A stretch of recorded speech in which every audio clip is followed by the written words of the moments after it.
It's been a long week, can't wait till I get home with my lady. I kiss her on the cheek, sit down on the sofa, start lamenting. I said, baby, I'm so glad you're home. Oh, my week has been so long. She said, I know just what to do. Let me go get a glass for you and we'll be sipping on gin and tonic and dancing in the moonlight. Forget reality, cause I got you and you got me and we gon' be alright, yeah. Sipping on gin and tonic and dancing in the moonlight. Forget reality for tonight, cause I got you and we gon' be alright. Sit back, relax, enjoy the time, chilling with my lady right by my side. She gets a little heavy-handed, but I'm experienced and I can stand it. I'm feeling so mellow, I just forgot about the week, oh. I'm gonna pour another one or two for my boo. She'll take another one and we'll be sipping on gin and tonic and dancing in the moonlight. Forget reality, cause I got you and you got me and we gon' be alright, yeah. Sipping on gin and tonic and dancing in the moonlight. Forget reality for tonight, cause I got you and we gon' be alright.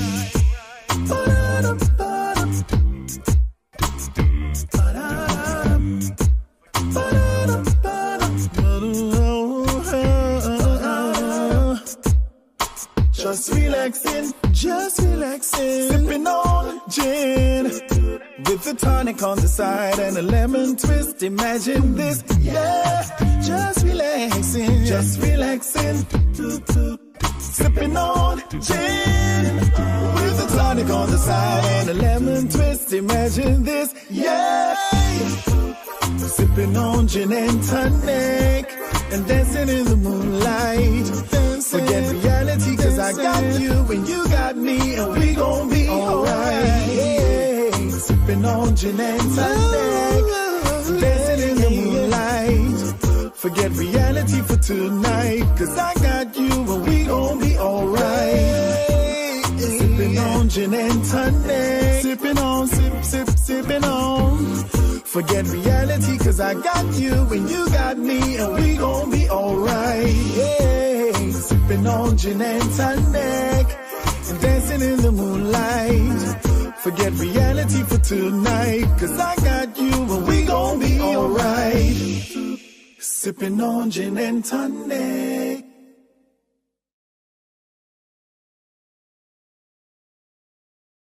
Never thought of falling in love again, no never, but my heart's been stolen again. This time, hope it lasts forever. We'll go beyond, beyond, beyond, beyond.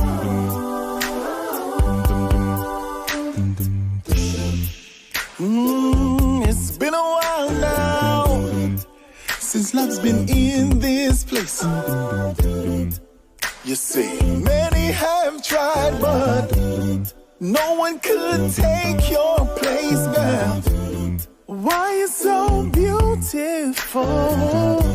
I see the future in your face, baby. Never in a million years I thought that you'd be mine, girl. That you'd be mine, girl. Never thought I would fall. No, never. But my heart's been stolen again. But my heart's been stolen. Last forever. We'll go. Ooh, baby. We'll go, baby.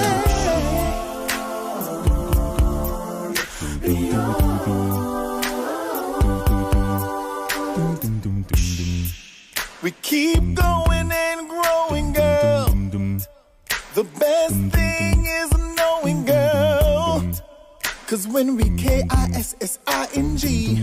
all I can say is OMG.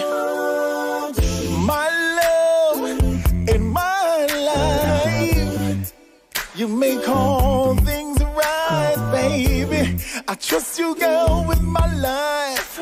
I don't want nobody but you. I'ma put my ring on you. Never thought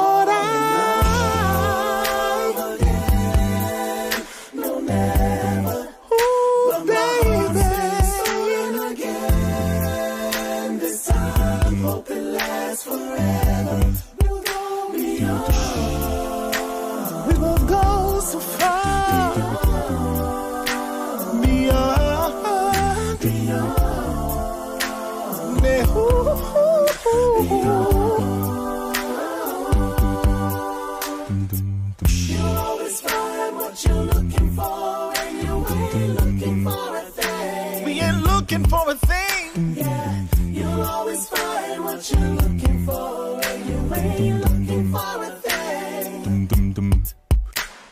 Never thought no, never. Ooh, baby. Been stolen again. This time, hope it lasts forever. You hope, baby. Forever, girl. I hope it lasts forever, girl. Hey, hey, hey, hey. We gon' go, baby. We gon' go, baby. Ooh, we gon' go, baby.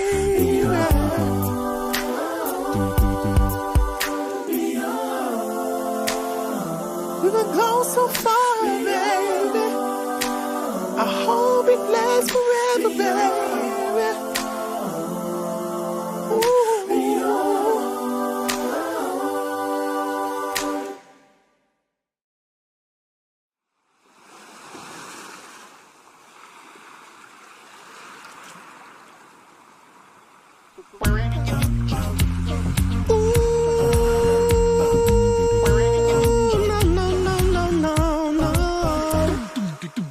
Anybody ever told ya what a woman really is? If you ever get the moment, show them how much they give. You're a shoulder I can cry on, arms I can embrace. Is to hear my deepest thoughts, protect her night and day. You are mother, sister, daughter, nieces, aunties, wives. You are amazing, cause you have given life. You are mother, sister, daughter, nieces, aunties, wives. You're all amazing. I try to describe. You are woman. Yes, you are. Yes, you are. You are woman. Yes, you are. Yes, you are. You are woman. Yes, you are. Yes, you are. You are woman.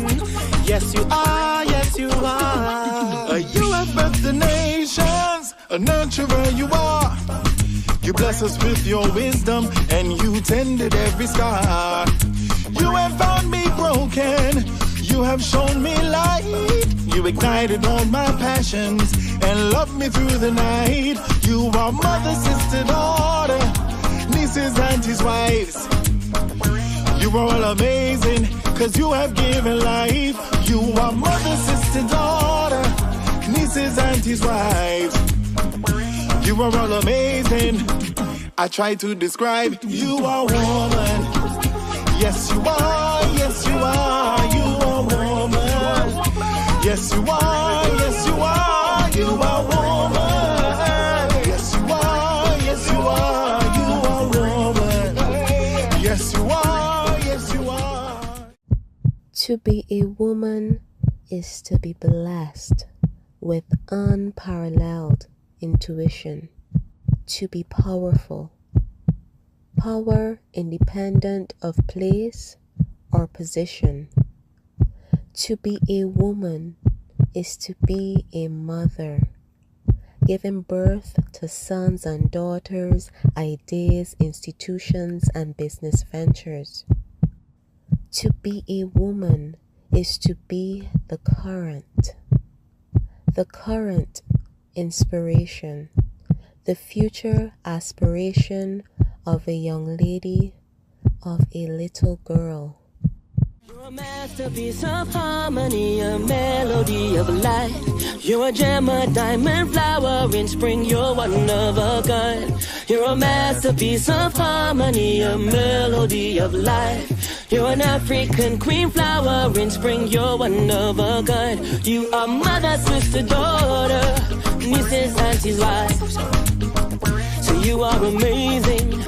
I try to describe you are woman. Yes, you are, yes, you are. You are woman. Yes, you are, yes, you are. You are woman. Yes, you are, yes, you are. You are woman. You are woman. You are woman. You are. Yes, you are, yes, you are. You are woman. You are woman. So you are woman. Hey. And when obstacles manifest as natural, you are born for this. To be a woman is to be the heart of the system, to be the one who brings life into our world.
Warning.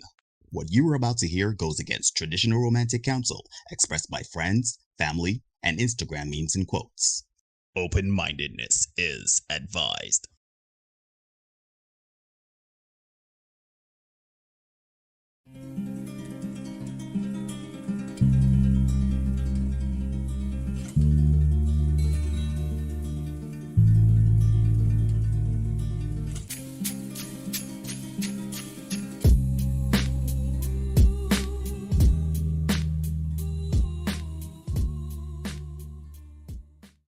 Here, ladies and gentlemen, boys and girls, people of all ages, welcome to another edition of the Senate Podcast. I'm your host, Neil, trying to get my boy Derek in. You know how it is, struggle streaming. We got some technical difficulties, but we can work it out. We're working to figure it out. But to those of you that are here, I hope everyone is well and enjoying themselves. We do have a lot to cover tonight, so we are going to get into it, but just bear with us as we start to streamline what is going on here. See if we could get Derek and then our guests. We have some technical difficulties with them, so just bear with us in the interim.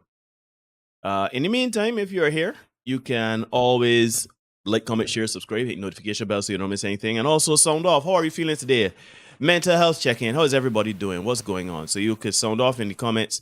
Let us know what is happening while I try to troubleshoot what's happening here behind the scenes.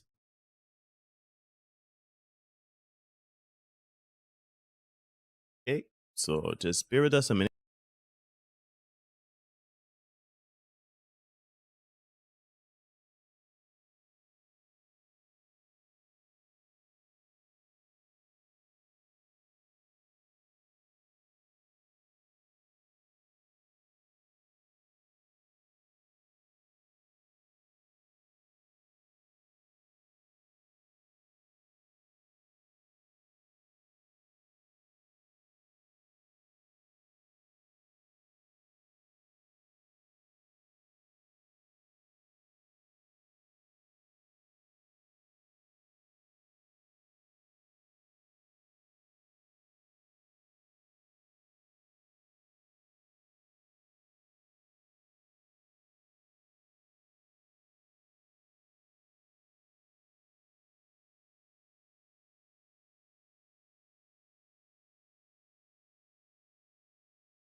Hey, you hearing me properly? But we can hear you. Can't see you.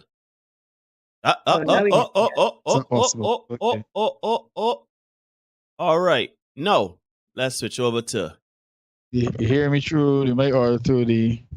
No, I can hear you. You on the mic. You good. I can't hear Ramel. Ramel is still. But yeah, you do that. You do that while we figure out the rest of it. Wait a minute.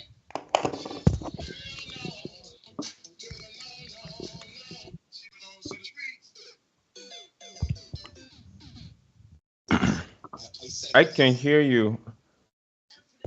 Are you hear us now? I can hear you, but I am on a massive delay. Oh, really? A delay. Oh, that's not good. Yeah, you can hear us. You listening to us through the stream?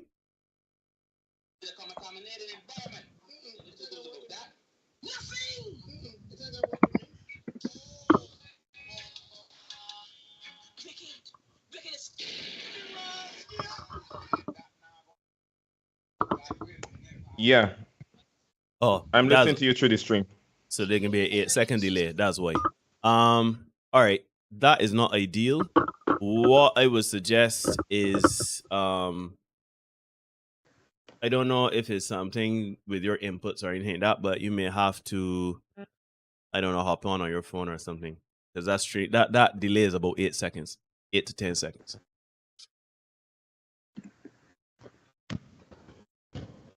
Anyhow, my brother, while we sort out everything, how you progressing today? How you doing? I'm all right, man. This is the last day of work. Oh, technically, you great. kind of sorta. So amen All right, and no amen. problem. All right, I will hang up Great. and call back. All right, cool, no problem. Yeah, so you're telling me that everything good? Everything is fine, freaking tastic, man. Great. I great practice this evening, so that was great. Went to the gym this morning. Another one in full days, you know how it goes. But I am here. Shout out to my great anti-socialist church in the house as well. I am here and I am ready to crank as usual. Mm-hmm. And I hope all is well in your neck of the woods also. Man, yeah, all right. You know, I hear. I can't say it. We used to say in Spanish, poca poca. Like poca, man. Like poca. And Nothing wrong with that. right. So Dr. Kerry, offer a good word. Report. I'm here as well. I am literally moving through. You're biting. You're biting. Today was a rough day. You didn't have to bust your gun today, though. The day's not done yet. Bad tax. All right. Well, we sold off with Dr. Kerry here, so man. Well, in the interest of not having her catch a court case, Derek, please let's talk about G-Syndicate and the fellas, the dulcet sounds of the guys. How, when, and where we can find G-Syndicate. You'll find the men, G-Syndicate6.com. You can find us on here on YouTube, Facebook, Twitter, and SoundCloud, G-Syndicate6. You can also find us over on Instagram at G-Syndicate6, but you got to spell out the 6 over there. Go and check out the guys, Kiomal, Waden, Mark, Brett, Hugh, doing good stuff all the time, putting in solid work. So yeah, man, check us out. Come up, say hi if you feel so inclined. We don't bite unless you ask us to. So yeah, check out the man. Big respects to the man. Yeah, check out the man. And please don't be asking the man about biting, because, you know, that was a joke. I know, right? Yeah. Anyhow. Somebody gonna ask you one day. But yeah, anyhow, Derek, also too, you know, we have the King's Gathering coming up on Sunday, 20th August at 6 p.m. Ginger Lily Hall. Shout out the Mannings doing big things. My man Kevin sent me a video there, so I don't know if he sent it there. He did. My man sent me doing big things down there at Ginger Lily Hall. So, you know, let's talk about it. Let's rep the second edition of the King's Gathering. That's right. The second edition of the King's Gathering over the Ginger Lily Hall, August 20th, 6 p.m. It is the King's Gathering, not the Paupers Gathering, not the Paros Gathering, not the Prickles Gathering. So gentlemen, come out suited and booted, come out dressed to impress the ladies. They outdid us last time, not by much, but you know. Yeah, barely. Barely. So definitely, gentlemen, come out and represent this time around. We are going to have presentations from our legal guy, Jariah Rock, our lawyer. He is going to be there. He's going to do a presentation on that. Dr. Kerry is going to be on the island. She's going to do a presentation as well.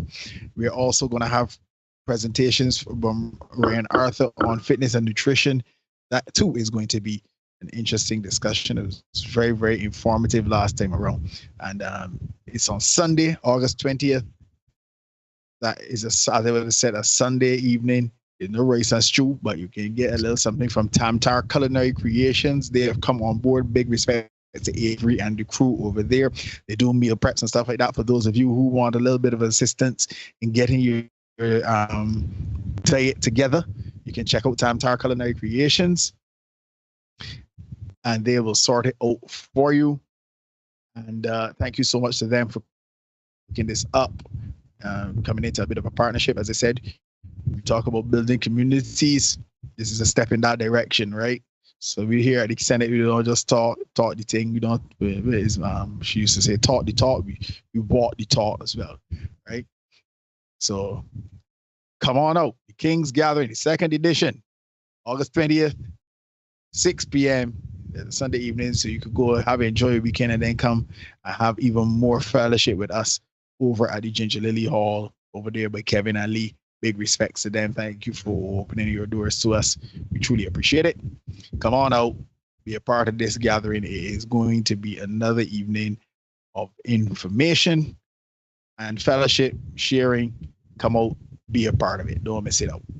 All right. So check out the King's Gathering people, and we got Ramel. Ramel, say a good word. Good work. Oh, good, good, good. We can hear Ramel. Well, I just want to say, just his audio. He's calling from his phone all the way in China, right? So he is. So this is Made in China. Made in China. So it's like 10 past 8 in the morning for Ramel, and he being a teacher. Ramel, how you doing, my brother? How is everything? Man, a good man. You know, I'm the students, but you know, sometimes rest of the pain is different. So I'm gonna enjoy some vacation and try not to work myself too hard. You know, sometimes you go on vacation, sometimes you need a vacation for vacation. So I try to get a flexibility to the name. Yeah, it's a long way to hit these streets. So that tells us about man. A good way to get everything. All right, Correct. good. All right, well that's good. I just want to say, Ramel is calling from his phone. We're having some issues with his laptop and the audio for that. So, you know, you ain't gotta bear with this audio here. But we really wanted Ramel to come on because Ramel being not only a good classmate of ours from back in the day, but also he's a good guy, married guy. Oh, I was just saying, I thought you did this to married because I was like, yeah. No. So he's a good guy, but he's a married guy. So yeah. You got you covered, right? So let's get into it. Ladies and gentlemen, you are indeed watching the Senate podcast. Please remember to like, comment, share, subscribe, hit notification bell so you don't miss anything. We do content for you 5 days a week. We do this space, Tuesdays and Thursdays, the Senate podcast, the non-Dipsy Doodle space, every Tuesday and Thursday at 8 p.m. Barbados time. I could tell you what it is in China, but I can't tell you what it is anywhere else in the world. So it's 8 p.m. Barbados time. You would have to Google, use Siri, use Bixby, I don't know, use somebody to find out when it is in Barbados. And then, of course, we have the Senate shorts. We do that 3 times a week for you. You're going to get a short tomorrow. And we have some absolute bangers coming. I can tell you next week is going to be wild. So you want to make sure that you're subscribed. You hit the notification bell. Share the content, like the content. And let's build the content. Anyhow, my brother, we had a very good and riveting conversation with you, Dr. Kerry. On Tuesday, we had a great conversation surrounding masculinity and the attack on masculinity. That was called Return of the King. And of course, the Black image and the Black community is not just men, it is men and women. So tonight, we'll be talking about Black beauty. And over to you, my brother. You can lead us in sermon tonight. Yes, we are episode 227, Black beauty. We are here tonight. We're going to talk about the image of Black women. What we need to do to kind of reclaim that, right? Because again, I see we got people in the house. I see Jerron in the house, Jerron Hall, big up. So we got the halls on screen and in the chat. So big respects to that. Steve shouting out Ramel from the chat as well, another classmate of ours. And Dion, who is not, put some ones in the chat. Dion here as well. Good. She's not a classmate, but she's also from a very good institution as well. Yeah, man. And thank you so much again. The cost of our mission tonight, just hit the like button for us, and we would definitely appreciate that. You can share the content with some people. Let's have a bit of discussion. Now, on Tuesday, we spoke about the image of Black men and what needed to be done, or what we thought would have been a start towards reclaiming that image.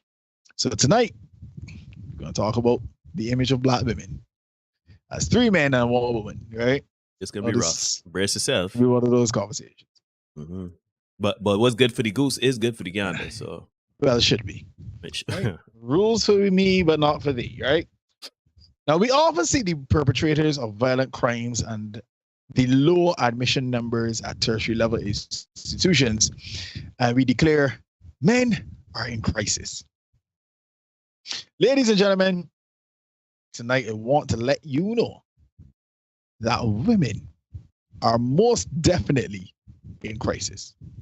You don't want to hear that, but believe you me, women are most definitely in crisis. You see, firstly, women are being socialized to be more masculine and aggressive under the veil of female empowerment.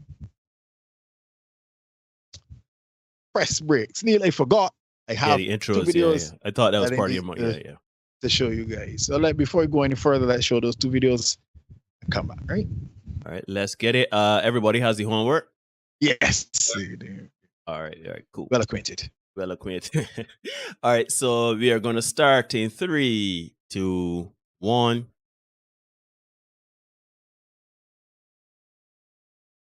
Wait, hold on a second. Hold on. Pause. For some reason, I'm not getting the audio. Oh, you idiot. All right, sorry about that. Let's go. 3, 2, 1. Here it is. Now, if you know that story, you know that I was holding our 2-year-old son during an argument. My ex-wife pulled a gun on me, shot me in the forearm. The bullet went through my forearm, grazed his forehead. Then she pointed the gun at my face and squeezed the trigger, and the gun jammed. God protected me. What you don't know is that I divorced her immediately. I got custody of our son, and she did 3 years in prison. She went on with her life. I went on with mine. Quick update, she just got arrested for murdering her boyfriend. It's all over the news. A Georgia woman was arrested years after the body of a man was found in an Alabama shallow grave. Long story short, she found out her boyfriend was cheating, shot him in the head 3 times while he was asleep. All right, here's the moral of the story. If you find out somebody is cheating on you, just leave. If you're in an abusive situation, just leave. And also, always stay prayed up. Ah, damn. All right, so we starting out kind of night. All right, we going on to the next video. Yeah, number 2 on here.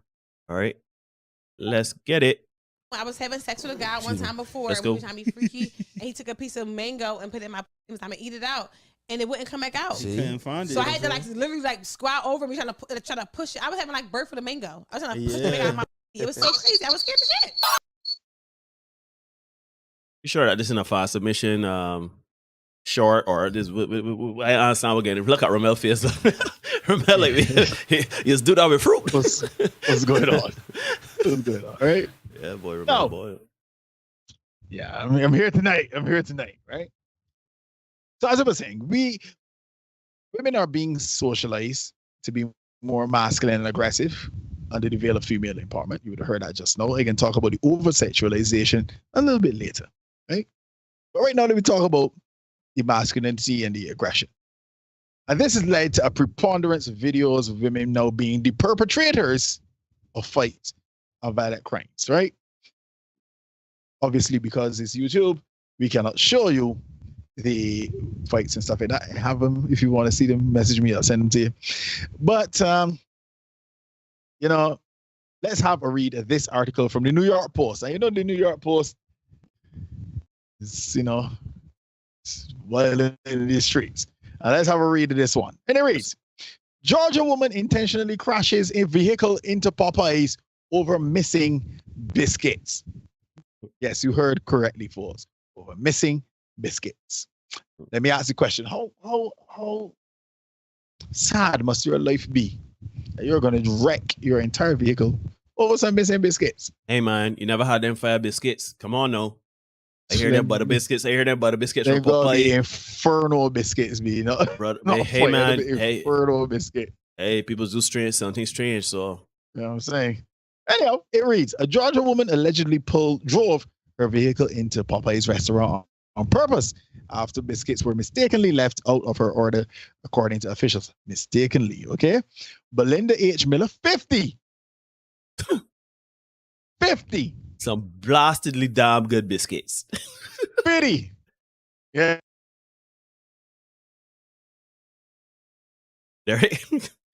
Derek, she's old and all. Oh, you still there? I'm still here, my brother. I'm still here. Okay. Let's get it. I ain't going nowhere. Is here I intend to stay. Yeah. She was charged with first-degree criminal damage to property and aggravated assault. Deputies with the Richmond County Sheriff's Office were called to the Popeyes location on Walton Way in Augusta after receiving reports of an accident with injuries. So she just forgot some people too. The store's manager told police Miller became angry when she discovered no biscuits with her order and that she then drove her SUV into a restaurant entrance. The manager said the restaurant corrected the mistake and gave her the biscuits prior to the crash. The manager also said the women threatened staff before the incident, including calling the store threatening to drive her car into the building. We have a shot of the lovely Belinda Miller here. Yeah. Miller struck an 18-year-old employee with her vehicle when she just crashed into the store. She continued driving into the store until her vehicle was stopped by debris, according to arrest warrant. The woman fled the scene after crashing into the restaurant and headed south on Gordon Highway. Her SUV was later found at her home with damage to the front. So girlfriend just drive through the Pure restaurant and drive straight home. Yeah. Well, we got to eat biscuits. You can't. We can eat biscuits. So you say, "Right, we'll go home and eat dirty biscuits." You can at least do like OJ and you can at least do like OJ and carry up on a little joy, right? You know what I mean?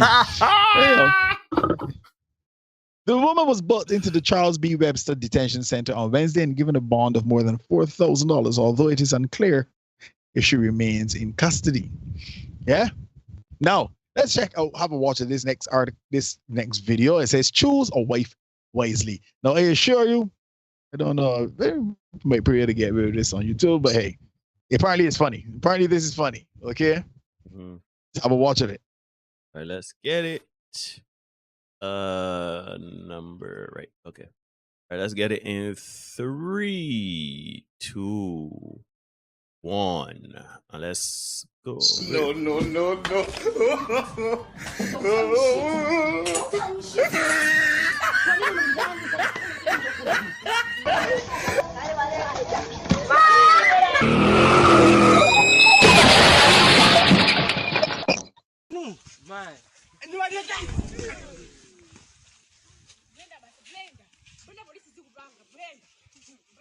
All right, first things first, right? Before you say anything, Derek, y'all saw that foot sweep? That was that foot sweep epic. Straight out of the Street Fighter. Straight. Yeah, Ramel. We can't hear you. Say again. Yeah, we got to deal with something. We can't hear you. We got to deal with audio. Okay. Before we push again, dude, let's get the next video. Let's get number 7 there. Let's get that too. Right. Let's get it in 3, 2, 1. You got 5 knocking in my door, 6 in the morning.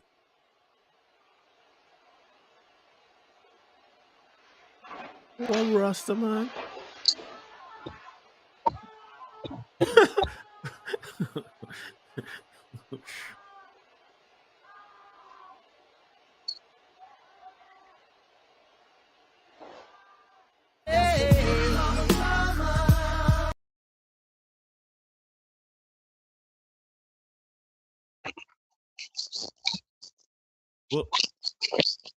What this man egging on the woman?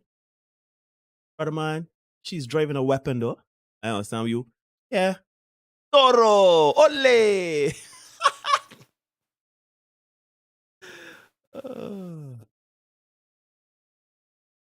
Oh my goodness.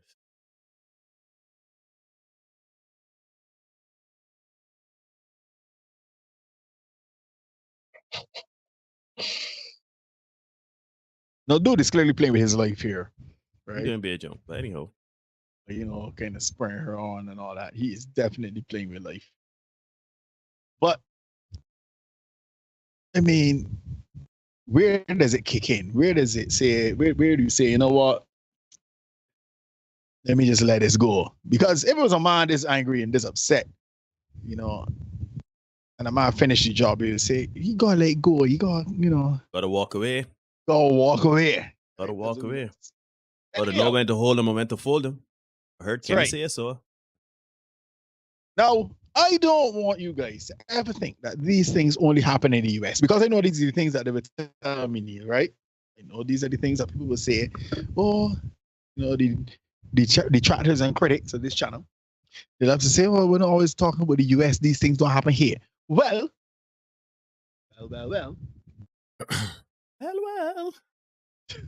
These things happen right here in the People's Republic of Barbados too, right? Let us not forget there was a video of women fighting at our alma mater, Ramel. They were fighting at Wesley Hall Sports there. Yeah.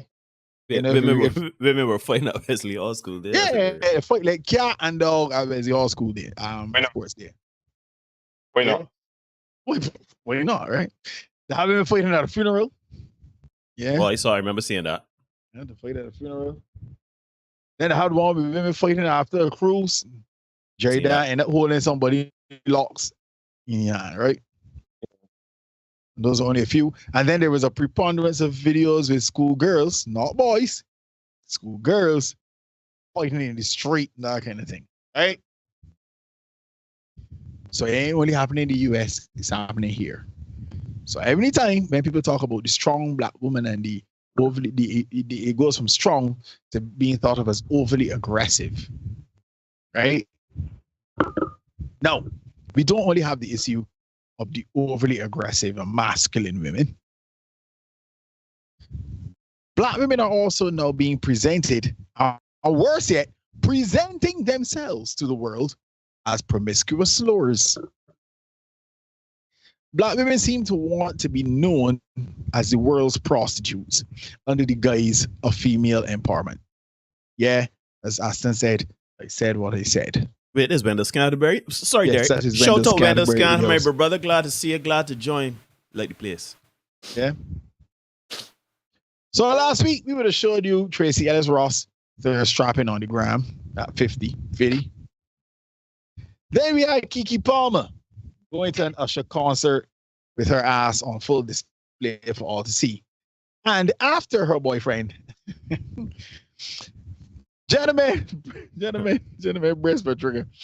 After her boyfriend and the father of her baby addressed it online because she posted it online, so he responded online.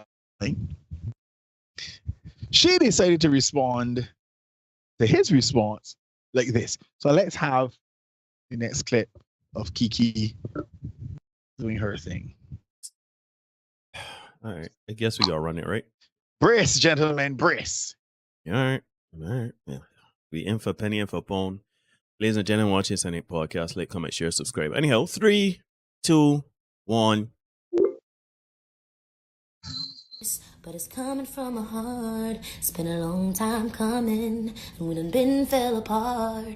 I really wanna work this out, but I don't think it's gonna change. I do, but you don't. Think it's best we go our separate ways. And tell me why I should stay in this relationship when I'm hurting, baby. I ain't happy, baby. Plus so many other things I gotta deal with. I think that you should let it burn. This woman, hold on a minute, Rastaman. The woman sing a Usher song to break up with the man? Hard. I suppose you meant Brank's concert over to happen. If you got who? If you meant a Brank's concert over to happen. Shabba say you can't dance. Shabba put it into the current era of Dexter Daps. The guy would have just buried himself. Shabba got you. So what was that's that big song now? That Call me. Call me. Yeah. Shabba say you can't dance, so very glad it was Usher. Anyhow, but you have to appreciate the poetry, the juicy irony in that. In fact, my girl sang an Usher song to her baby daddy after cavorting with Usher on stage, you know. But isn't he more than just the father of her child? Isn't he her fiance? I don't know how far but that's irrelevant. That's the case anymore. That's irrelevant, no, because they're here to like burn. Yes, she did, Cherish. Yes, she did. Right? Yes. So yeah, we had Tracy Ellis Ross, third strapping and half naked on the gram. We had Kiki Palmer, ass out on the gram. Then she responded like that. Then we have Janelle Monáe, stripping in videos and on stage, like as a rule now. Yeah, promoting her new album. Yeah, promoting a new album. Unfortunately, depending on your perspective, we are unable to show you those particular clips here on YouTube. So those of you who want to see those, head on over to Twitter. You can see them there. Now, again, I don't ever want you guys to believe that these things are only happening in the US, because it's happening right here in the People's Republic of Barbados. Just pause real quick for me, Derek. Pause 1 second. Dion saying, I have thoughts on this. I'm really curious if they were having issues before you tweet. It doesn't matter. Because you don't break up in the body over social media with let it burn. You don't do that. That's savage. You don't do that. You don't do that. The road jack or something. I mean. Yeah, I think Keith Palmer, she was going to that kind of vintage. She wants to handle a little bit more recent, you know what I mean? Mm-hmm. That's true. Yeah. But yeah, these things don't only happen in the US, right? We only have to look at Beijing too. Your man Bossy Dick Brown. Woo. And any video from Sherry Ann Norris to know that our women are also in crisis. Right? Now here's the thing, folks. Here's the thing. I know.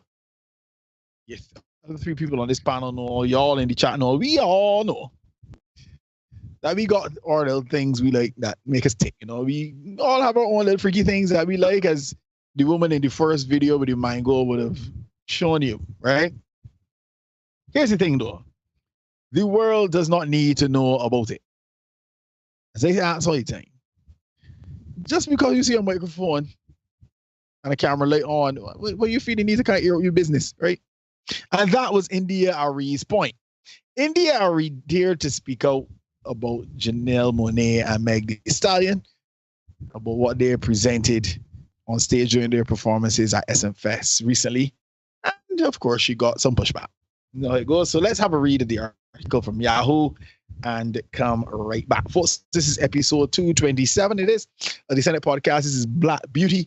Hit the like button if you're here, if you enjoy the show. If you're not liking it, well, too bad. Yeah. At least share it. Share it and tell people, look at this foolishness here. Look at it. Look. Right. Hit the notification bell. Make sure you still subscribe. If you're not subscribed, subscribe right now. All right, so here we go. This is the article from Yahoo. India Ari comments on Janelle Monáe, Meg Thee Stallion's Essence Fest set. Say that 3 times fast. Ari said a sexually charged portion of Monáe's Essence Fest set is part of what should be deemed adult entertainment becoming more mainstream. India Ari voiced her opinion on Meg Thee Stallion and Janelle Monáe's performance at this year's Essence Festival. She commented on Monáe and Meg Thee Stallion's sexual presentations at the festival, calling it a lack of discretion. On Tuesday, Essence Fest posted a video clip of Megan's performance on its official Instagram page with the caption, "Hot Girl Boot Camp was in full effect last night. It's Janelle Monáe with the encouragement for us." The video featured several women twerking on stage for the crowd, with Monáe cheering them on. Ari expressed her feelings about the clip in the post comment section. The 4-time Grammy Award winner wrote a lengthy post about Megan and Monáe's performance and what they portrayed to the Essence Fest attendees. The issue is what is context. Humanity does everything. But does everything belong in a stage? No. Is everything for kids? No. Is everything for everybody? No. She said, when we as a culture make something like this mainstream, it shows a lack of discretion and discernment. The strength, courage, and wisdom singer said, while there may be many people in the culture who want to see the type of performances and presentations that mirror Megan and Monáe's performance, there are just as many people who want to see Black music displayed in a respectful light. Ari ended the comment saying, "I'd like to go on the record saying this won't age well, and that's my issue. I love Janelle and Meg the way I love us all, and I don't like this moment." The singer-songwriter's comments went viral, prompting criticism on social media. The backlash compelled Ari to respond via her Instagram story on Wednesday. She clarified her statement, insisting that she was talking about the context of Monáe's performance only, saying that what she considers more adult entertainment was becoming more mainstream. "I hate defending simple logic, so I'm going to just say this," Ari posted. "This is not an issue with any of my sisters, period." Ari continued, "For 20 plus years, I ran 100 miles and hours at a time in the name of healing. So when I see something that sparks my personal mission, I speak. There's not a scandal here, just a woman's opinion. Ari fiercely stated that she refuses to allow anyone to portray her as a woman who tears down other Black women. She wrote that she will never allow anyone to paint her as a person who would use other women or kindling in the burning down of the patriarchy. Almost, Ari, almost. Patriarchy. Yeah. Now, India said what she said, and it was problematic. So she has to try to say it nicely. And of course, you pass any patriarchy in there, you got the women on board, right? Yeah. Stir it up. Serve it solid. Serve it mango. Yeah, serve it mango. Now, this is where we as men come in, because yes, as leaders in our communities, we need to find a way to deal with this crisis. So the question remains, how do we course correct? What can we do? Well, first of all, it's incumbent upon women who know better to call out the nonsense. Because when men say anything, we hear that men are trying to police women and women's bodies. So that means women will have to be the ones to call out this behavior. But again, sister code is a bitch. So we know that each of us has a better chance of getting struck by lightning than women calling out each other. And this is being struck by lightning while sitting in your car that has 4 rubber tires on it. Also, the fear of reprisal from the sisterhood and their male advocates can be paralyzing. So, ladies, I understand the fear of wanting to push back against what you see. I understand it. I get it. Because the reality is, she had to come back and talk about the patriarchy and burn down patriarchy and all that stuff after, because I don't know what the patriarchy has to do with that. Yeah. And ladies went up on stage, they stripped of their own volition, but somehow the patriarchy got something to do with that. Yep. And Maggie Stallion and Cardi B sang WAP at the BET Awards and walk up on one another and all kind of thing. Mm-hmm. That was of their own volition. Guess who cheers it on? Mostly women. Then we got no men fans. Then no man breaking down CS Pharmacy saying you go get tickets to see Meg Thee Stallion and Cardi B. It ain't happening. CS Pharmacy. Yeah. You know what I find funny though, real quick? I find it funny that when those sorts of things happen, Janelle Monáe, Meg Thee Stallion, etc., when the men cheer on that thirsty, look at them, look at these men. The men ain't under control, these patriarchy, look at this sexualization of the women, look. But then when the women cheer on the CS queen, look at that booty, yeah, woo. That's empowerment. It was a fine line, boy. It was a fine line.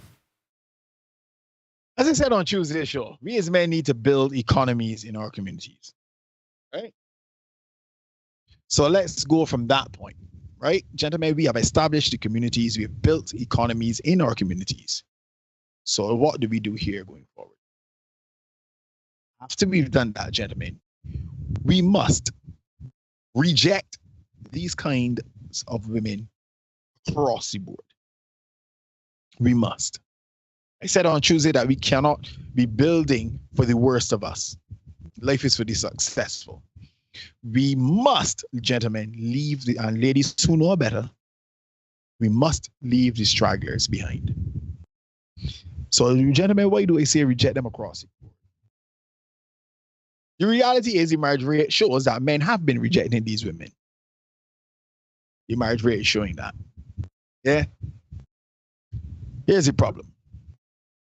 The problem is we as men will reject them, but we will still like the social media thirst traps. We will still spend money on them even though we aren't in relationships with them. Dr. Umar wants me to take up a couple of them and help raise children. And if they allow us, we will still rearrange their stomachs for them. Tommy Sotomayor likes to say Black women like DNA, dick and attention. We as men need to take away the DNA. Yeah? When we reward these women by sleeping with them, we only encourage and enable more of the aberrant behavior. So this is where our job comes in as men and as women who know better. We need to say, nah, we ain't having this. So when Sherry Ann Norris releases another bit of content, that is the dead in her phone. That can't be getting shared around. Because we like to laugh, but we like to laugh. We like we like to kiki. It's true. We do. Yeah. We like a kiki and a ha-ha, as Neil will say. So when that content come out, everybody forwarding it. Every time them kind of videos get to me, what's got for the top, Neil? Forwarded many times. It's true. It's true. Yeah. We used to kill them things at the root. Don't let it spread. No. When we see women that decide, hey, I want to just display my ass for all to see, that's fine. Do you, darling. Female empowerment and all that. But we ain't dealing with that. You do the female empowerment thing over there, you and you girls, they can celebrate that. The men and the women who want to build communities that are better and will do something else, we can do that over here. You do your thing over there. But we cannot encourage that and encourage these women by sleeping with the men. So here's where the discipline comes in. You can't chop down everything. You know you be thirsty. You know you want a little wetness, as you may ever say. But let's ask them to tell you, little jerkins for the jerkins. Yep. That is the best way to approach it here now. Otherwise, we will be going around and around, and we will continue to be, as Kwame put it in the chat on Tuesday, we will continue to be the world's performer and entertainment, while gaining nothing for it. Our guy Moxie always says, good women deserve and should get everything. Big up my mom, Moxie. And we subscribe to that here on this channel. We do believe that there are good women out there, and those women should get everything. Yeah. Conversely, gentlemen, women who want to do their own thing should not only be allowed to do their own thing, they should also get nothing. If you good women can get everything, the women who ain't so good can't get nothing. Come on, I think you got some bite for that, man. You got the appropriate. Exactly. You got the most appropriate some bite for that. You get Keisha taught her son he's leaving. He left school today. He's in class 4 heading on to secondary school. So big up my man Lamar as well too. Right? So we got good women, get everything. Women who ain't so good, you don't get nothing. Right? Here's the thing, gentlemen. You say you want to entangle yourself with women who are not so good, and I use the word entangle for a reason. They will drain you in the process of you interacting with them. A good woman is an investment, bad woman is a bill. Yeah? And guess what? All men pay in relationships. Shout out to Coach Greg Adams. It is time for us as Black men to be leaders in our communities and reward women who are truly both inside and out Black beauties.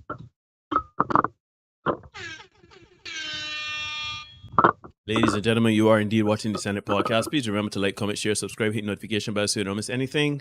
Let's like the content, share the content so we can build content. Now, this is of course a follow-on discussion from the Return of the King, when we pretty much held men to account and gave examples of men doing foolishness and things that men should do to bolster their community and to kind of turn around their image. So as I said at the top of the program, it was good for the goose, it's good for the gander. So we're going to continue this discussion. And of course, we have Dr. Carrie-Ann Peart here.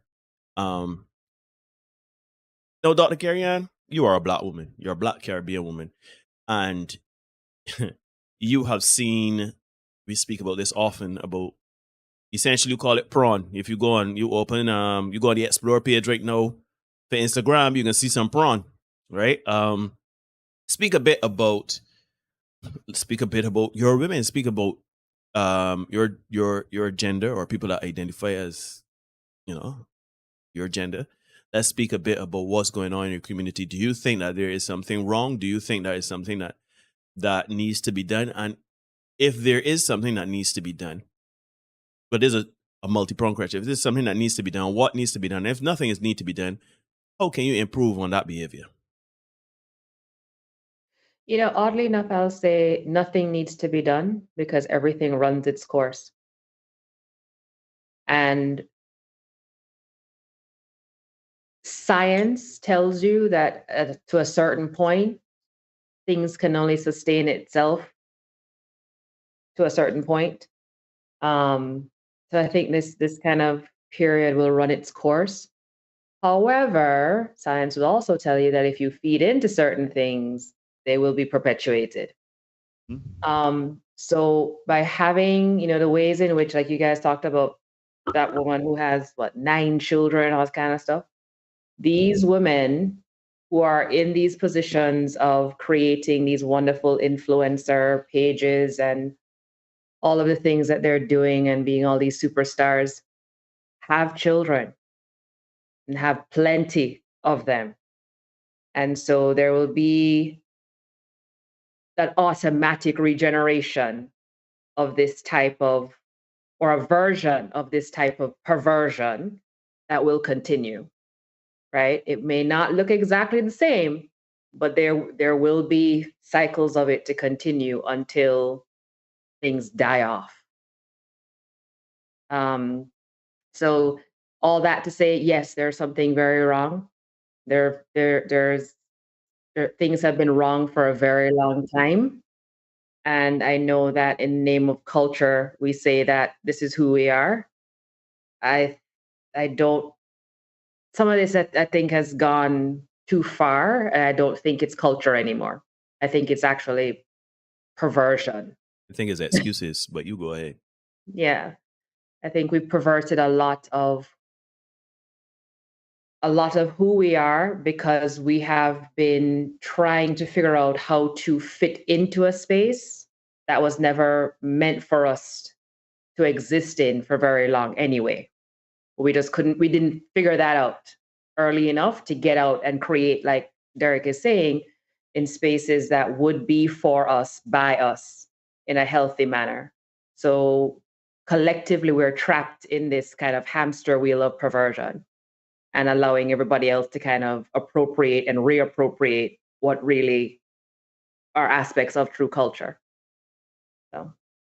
And then, of course, we have Romel. He's a married man. He's been out again for quite some time. And we have had Romel on this show before a couple of times. And Romel has said he cannot understand what it would be like now to be a single man post 40 in 2023. So, Romel, from your, I was going to make a joke, but I can leave that out. So, from your perspective, how would you assess the current situation and landscape of? Well, it would be honestly, it'd be interesting to get your perspective of both men and women because you weren't here on Tuesday. It would be interesting to get your perspective of both men and women. Like, what, if anything, from your perspective, is the problem, and what are the ways to fix them? Well, for me, I'm really curious to hear what the joke is, but anyway, that's neither here nor there. There's a small joke. I was going to say it from your ivory tower, but I didn't want to make it seem like, It was small. It was small. Just because I've been happily married for almost 19 years, I bet that everybody. But yeah, no, and your surround is white, right? You look like ivory tower. Yeah. No, but the thing is, the problem is that when a lot of this behavior has started, none of it was checked, and when it was checked by certain people, then it was a problem. Like when it was checked by men. No, so bad behavior was allowed to fester, and then nobody told anybody to come back. Like crop over is a classic example. We was doing foolishness at crop over for years. For years. How many times we see pictures of women walking up on little boys, women walking up on policemen, doing all kind of foolishness on the road, and none of it is. I mean, you would get a little here or there, people saying things, but you would never really get a full, proper outcry. And unfortunately, because of how we are, as soon as something else happened, we just move on. So that behavior was never really, it was never really called out, to use a modern term. So it was allowed to perpetuate. And then because we had so many years where women were silenced, we thought, okay, give the women a chance to get a piece, But then it went so far east that now it's like, oh my goodness, what is that going on here? Is this empowerment or is this bad behavior? So now But no, the thing is, I don't even know if it could end. But what I'm seeing now is a lot of women are now calling out these women for that. I saw a video on, I can't remember where it is. I was born in the mid to late 1900s, so it's still on Facebook. But so I think this was on So Facebook. mid to late.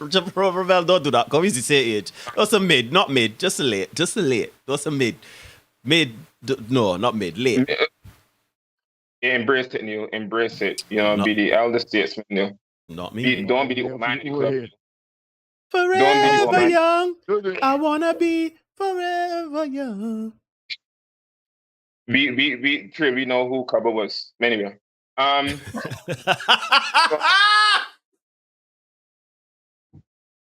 was recently, sorry, Dr. Kerry. I don't know if you know this, but Kaba was a Calypsonian from back in the way back in the day. I've heard some names, yes. That was that's a hell of a throwback, yeah. Yeah. So anybody born after 1919 can know him. Anyway, so as I was saying, the thing is, now you're seeing a lot of women. I was saying, I saw it on Facebook, this woman talking about every time women do something again, and the twerking, and more people need to come out and address women's bad behavior, and that's basically the only way I feel it is going to stop or be curbed. But the unfortunate thing is that I fear it's been so far gone. I don't know how. Honestly, Derek started to give some good solutions, but I am at a loss in how it could be curtailed, because if men say it's a problem, then that is misogyny, blah blah blah. Two, if women do it, oh, y'all are haters. So I mean, unless we teach dogs and cats how to talk and start calling out women for doing foolishness, I don't know if it would ever. I don't know how it would ever change. That's the honest truth. Yeah.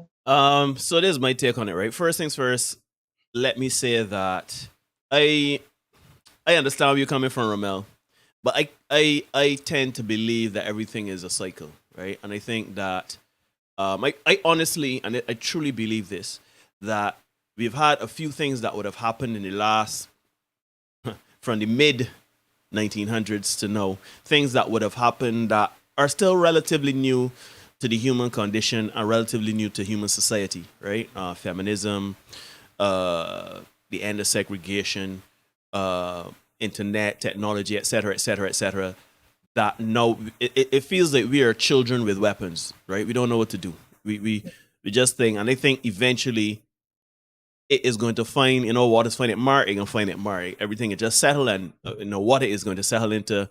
This is where now the solutions will come in to make sure things are not taken out of pocket. Why would say this, right? I think it is funny how not we, but people would be crying, protect Black women. Black women are the most precious commodity, human commodity on the planet. Women are the goddesses, they are the queens, they are the most important set of human beings on the planet. But yet still, when anybody says, let's hold you accountable here, try to do better within yourself, that protection, that's not protection. That is killing the joy. That is killing fun. Use the fun police, right? India Ari. And if you don't know who India Ari is, do your homework. If you can't get no more Afrocentric and Black as India Ari, if you never hear India Ari, there's a reason why. She sings she music and go back home. India Ari, to me, is the epitome of the Black woman. She is Black. She is the. Also, you had to be born in the mid to late 1900s to know who India Ari was. Yo, you need to stop that. Hey man, you're not boosting my confidence, man. You gotta stop that, man. Come on, man. Anyhow, but for you to hear for India Ari to speak on the situation of whatever Black women, and for her to be called out, ostracized, spoken about in a bad tone, right? And her having to issue some semblance of clarification. It speaks to me like if men can't keep women in check, men are supposedly the leaders in the community. They want men to lead, but they don't want me to lead. So forget that. You can't tell me nothing. You can't tell me nothing. So let women do it. So when women come and say, yeah, you need to check this behavior, they can't tell you nothing either. They can call about all of the history injustices that happen to women, how men and the patriarchy police bodies, how it is you know, the sexualization of the modern era. They can talk about all types of things. They can even go through history and say how black women were sexualized for their bodies by the white man. They can call in the white man, they can call in all the boogeymen. The white man, the patriarchy, they can call in government, they can call in other people, they can call in people, right? Mm-hmm. And I just find it funny at what point do you look within yourself and say, I gotta take accountability for this though. I need to check myself and my behavior. Mm-hmm. Right? Because if nobody can, and we there have said this diverse of things, if no one can check you, no one can hold you to an account, nobody can police you, nobody can call you out, nobody can say, maybe consider not doing it like that. If you are the only group of people that you can't tell nothing to, what does that make you? You're above the law now. You could do as you like. You could do as you please. You could behave as you like. Right? No, I find it funny too. Can I add something before I forget this, before you go? Go ahead. We keep talking, what you said about protect Black women, right? We keep talking about protection, the P, one of the great Ps. And we half-ass the talk, right? We talk halfway.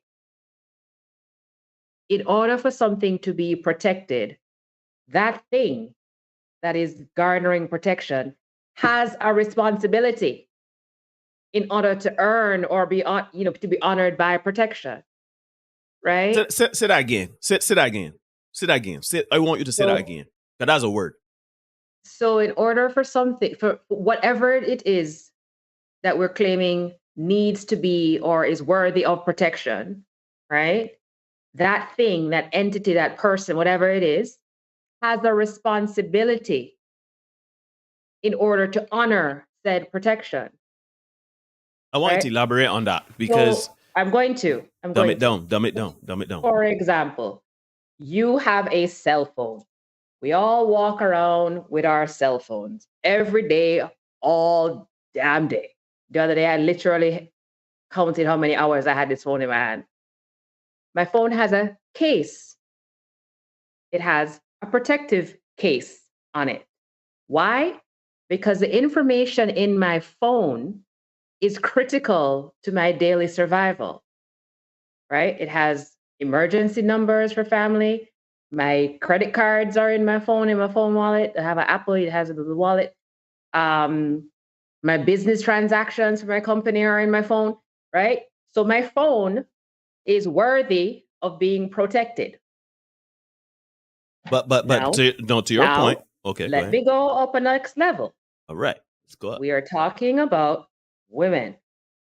We talk about women being nurturers, the bearers of children, right? We birth children.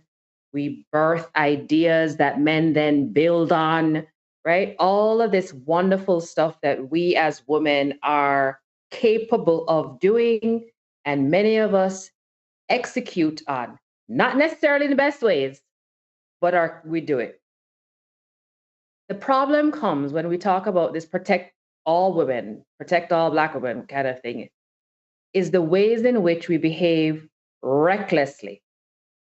Why would a man want to go ahead and protect a woman who is driving him down in the street? Why would a man want to get up and say, let me go and protect this woman who is publicly talking about fruit in her vagina? Yeah, let me go protect her. Let me go jump up and protect sis. What? There is a particular responsibility that we have as women, knowing the things that we are capable of doing, that we first have to honor within ourselves in order for protection to then just be granted upon us. And I think that's that's part of the situation that is also going on, that we think that we're worth protection without any responsibility of honoring that protection. And that's the problem. I see Dion saying, Doc is saying that thing, that the thing or the person being protected has value. And I want to say the problem is that people believe just because that they are black and they are women and they show up, they are to be protected. Right? It's like just to jump in quickly, I would have said on a previous live stream, yes, that's what Dr. Kerry is saying.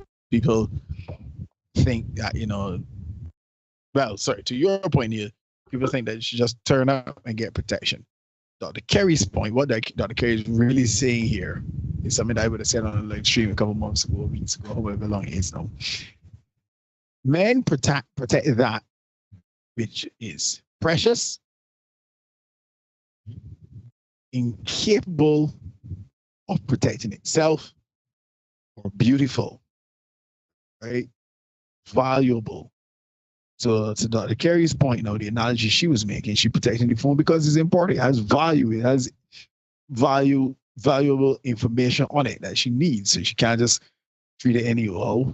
You know what I mean? Same thing with men. If you show up as a woman who is not worthy of a man's protection, well, man ain't gonna protect you. It's really 1 + 1 is 8. Yeah, that's really what it is. But the other challenge is that what is and I don't know if my audio has improved, but we got you. You're sounding. You're good. You're good now. Okay, cool. But the thing is, what is protection? What does protection look like? Sometimes protection involves telling somebody something they don't want to hear. Correct. Hey yo. Onesie chat, people. Onesie chat for a minute. Facts. Mm-hmm. And I see that as a teacher all the time because, we want our kids to be happy. We want our kids to be fun, enjoy life. But sometimes you gotta tell the child, hey, what you did just now was foolishness. Mm-hmm. Sit down in your bedroom for the next hour or something like that. Yep. Like I got some naughty children. They are never more happy than when they're doing foolishness. So what I mean, she wants to be happy, and let her continue doing that because she wants to be happy. No, you have to call them out and say, listen, this is foolishness. You ain't going on the playground today because we're just doing a lot of foolishness. And that is part of protection. Mm-hmm. And unfortunately, everybody wants to be happy all the time. Right. That can't happen. It's not gonna happen. Yeah. My Jamaican accent is horrible, so I won't even bother to do that impression. I sure saw you in some lots already with one of Rasta caps. I saw you in that. Yes, yeah. That you were on stage. You were on some stage or something like that in Barbados. I am so glad I grew up in an age pre-social media because a lot of that. No. But I could pull out that video now, Ramel. I could pull out that video now, Ramel. I could go on YouTube, Ramel. I was born in the mid to late 1900s because you keep up with that mid to late 1900s. See if I don't pull out that video and put it on YouTube. Okay. Right. Blackmail. So I need to. Yeah. Yeah. So see what Dr. Kerry, Ramel, and Derek just said. And I see, before I forget, I see Dion saying value is perceived by the buyer or the owner, right? Mm-hmm. And I am so glad you said that, Dion. That is also a powerful word, right? Because that is why men and other women have to say, okay, this is not value. This is not what makes us black women. This is not how we want to be perceived. Mm-hmm. You understand what I'm saying? Like, that's why I say there is something to be said for elements of shaming. Mean-spirited shaming. Like, you don't know this person, you just walk to the person, you don't let you look at your face, you ugly. Or, go up to this person, oh, you fat. No, that's bullying, Neil. But the thing. Right. Not bullying, with shaming. Shaming, good. Brilliant. I'm glad I got 2 teachers, man. Well, actually, I got 3 teachers by this space. Feel the academia running through my veins. But the thing about it is that there's nothing wrong in calling out bad behavior. And dare I say, shaming that bad behavior, right? For example, if you, and we say all the time, you twerking on the gram Every picture you was in a bikini. Every time you see you walking up, bending over, tongue out. You talking about how want to take off your, you know what I mean? You taking off your panty and turning it overboard. But then no, you vex. You can't find a good man. All the man just want you for his sex. You upset that you can't find a good man. Right? That's why we have this space. This space is designed, it's for men, but really and truly it's to get the best out of people. You can do what you want. There and I are not telling who's there. I mean, who are we? You can do as you like. We ain't tell you what to do. But don't come around the place and confuse the place where things do not go in your fashion and your way. You see, at the end of it, right? If you go on social media saying, if I were to open a social media account and everything I post is a basketball, I post a basketball, I post basketball shoes, I post basketball clothes, I put up videos of men shooting basketball, I put up NBA clips, what are you going to assume about my channel? That I'm a basketball enthusiast, or I'm trying to teach the game, or I'm trying to highlight something to do with basketball. It will be basketball centric. So if you as a woman, everything you post is bikini pics, breasts out, ass out, you skinning out, bending over, your breast jiggling, you tongue out, you looking seductive, you patting this, you taking off your panty and pelting it where you doing all these things, right? What do you think the men that see that can be attracted to? They can come and say, oh, I think that you would make an excellent mate because they can see you have nurturing skills. I can see that you're a very good mother. I see that you have intelligence. I see. And I know they can come with, but you don't judge a book by its cover and this and that and next. Yeah, but let me be honest, people, this social media is 2023 though. We all do it. Women do it more so to women than men. Look at that stinking dress she got. Look at she look. She can't dress nothing. Look at she. You see that here? Ain't got the money to buy no weave now, so always looking pretty and pop down.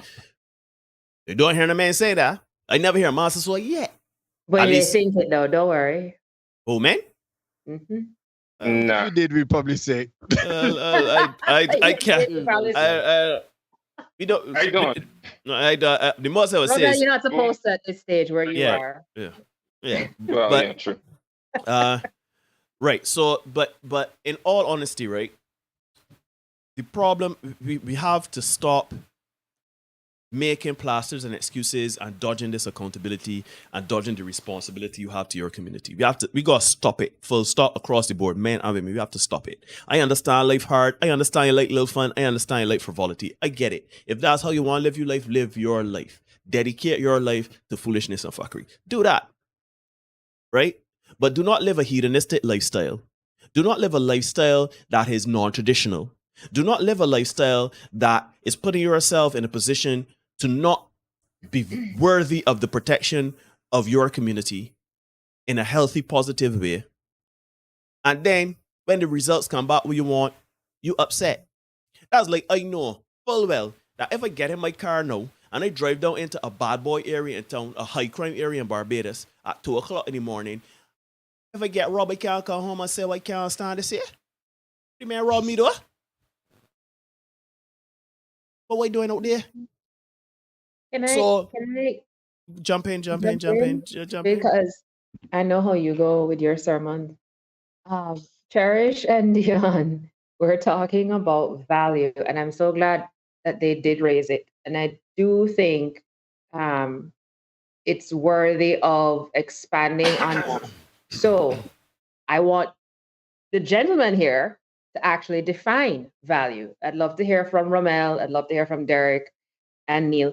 You can go last and then get back to your sermon. But I think it's important for people to define, because even when Romel was saying how you define protection, people have a certain thing, particularly the modern woman thinks of protection as, oh, this man is going to put gas in my car or provide a car and the gas, pay for my hair, pay for my nails, right? There are different visions or thoughts around it, but I think it's worthy of defining those things, protection and value.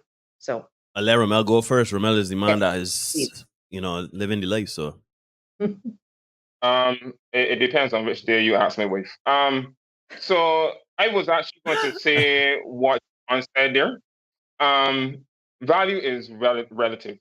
So what I might value, and that has to do with your upbringing, how you socialize, your genetic makeup, whatever. I'm not a doctor, Dr. Carey's a doctor, but what has value to me might not be what is valuable to Derek or Neil or whatever. The thing is that you have to know for yourself and be strong and know what your value is and run with it.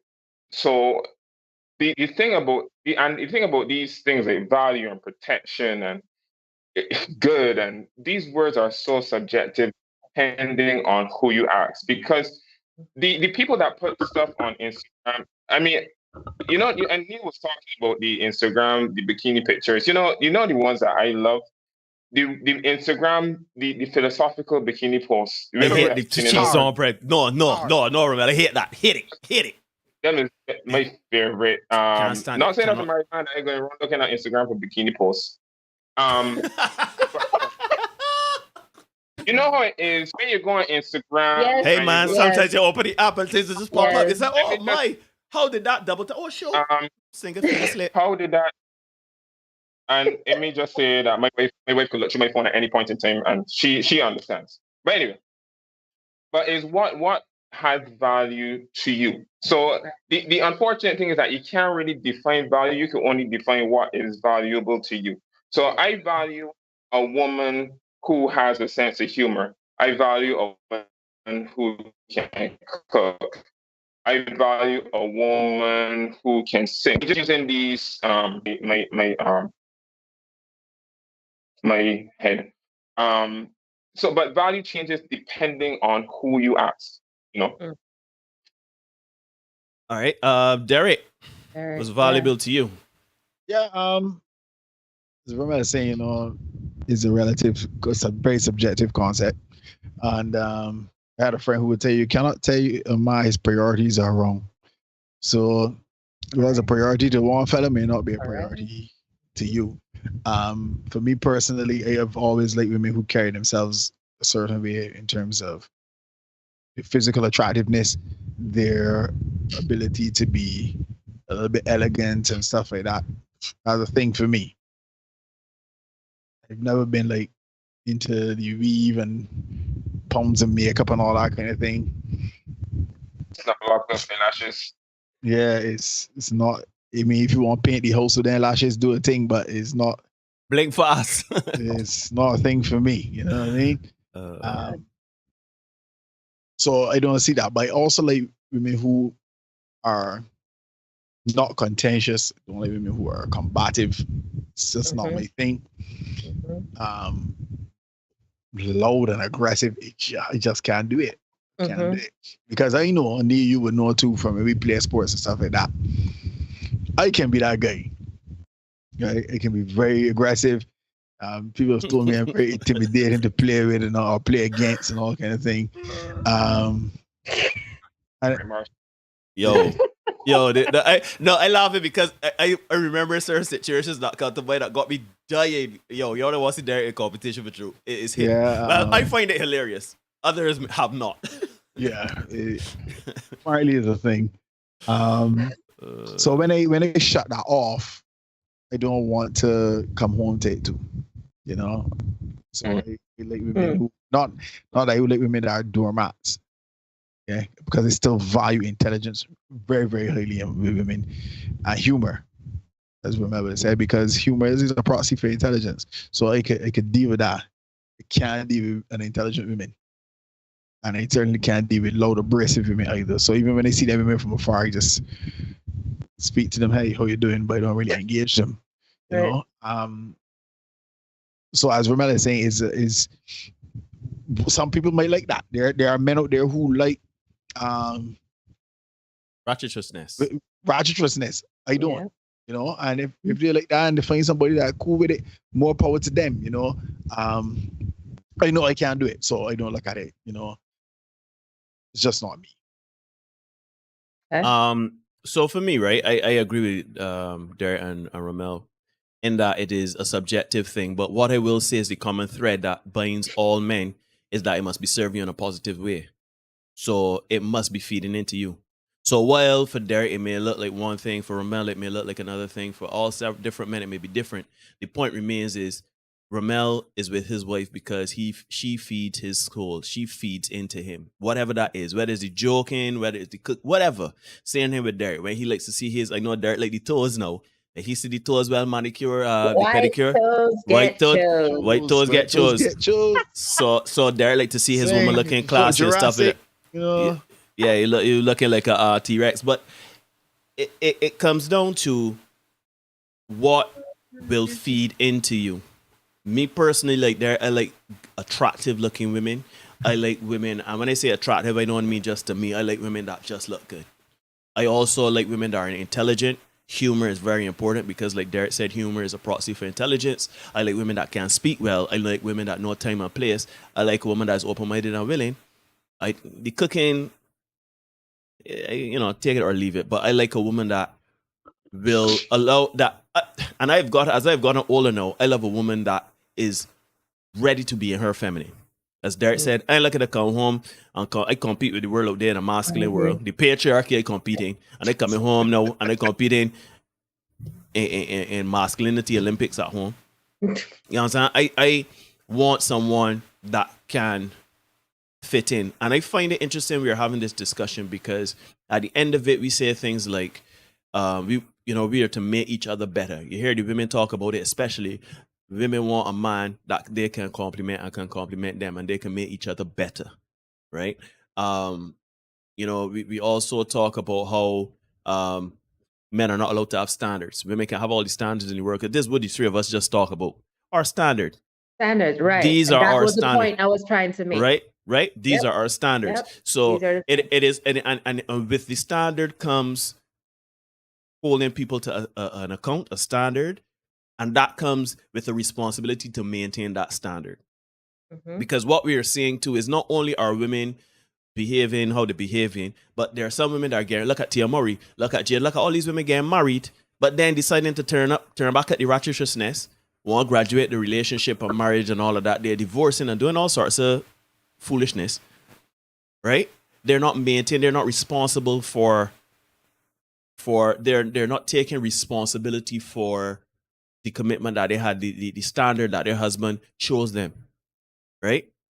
So I love that question, Dr. Kerry, because it's touching on a lot of things that we get called misogynistic about. It calls for a lot of things that calls out you see the airy fairy word salad language of, I wish I have this person that I could pour into and can pour into me and make me, you want a man to pour into you.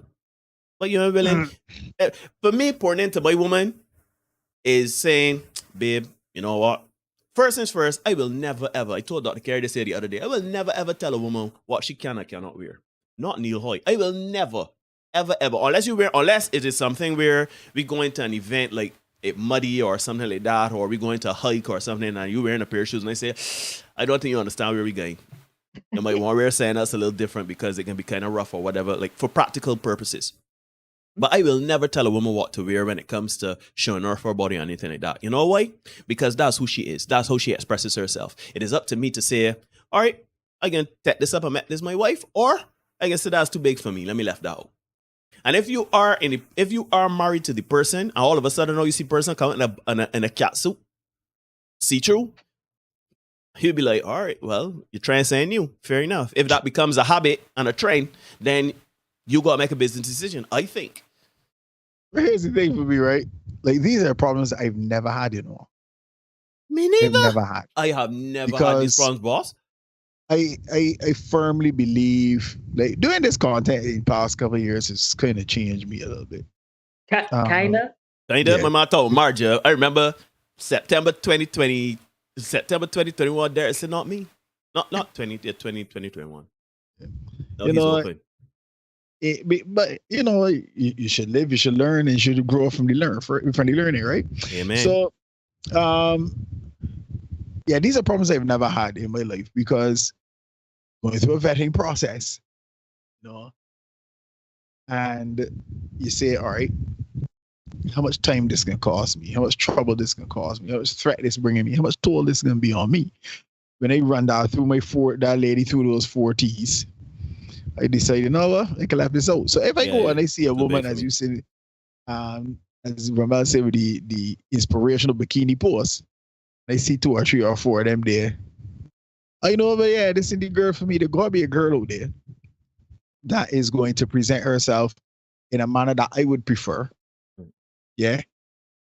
And I could just find that girl. Yep. You know what I mean? The challenge we have is that we as men, we like to see them things. We're very visual, right? We're very visual, so we love to see the Instagram posts, the inspirational bikini posts. We like to see that. Yeah, we like to see that on. We like to see that until it's we wife. Until it's our wife. Jonah Hill now. We look at Darius, right? Oh my goodness! Woo. Look at Darius. Darius here with Kiki Palmer. He checking sheep on Twitter. Jonah Hill now. He had a woman that was a surfer. The woman get involved with he. Obviously, she had some pics that would have been her at the beach or the bikini, whatever. And he wanted the woman to take down the pics and all that. And he decided because she wouldn't do that he done with the woman. All right. You move on to somebody else, which is what you should do from the beginning.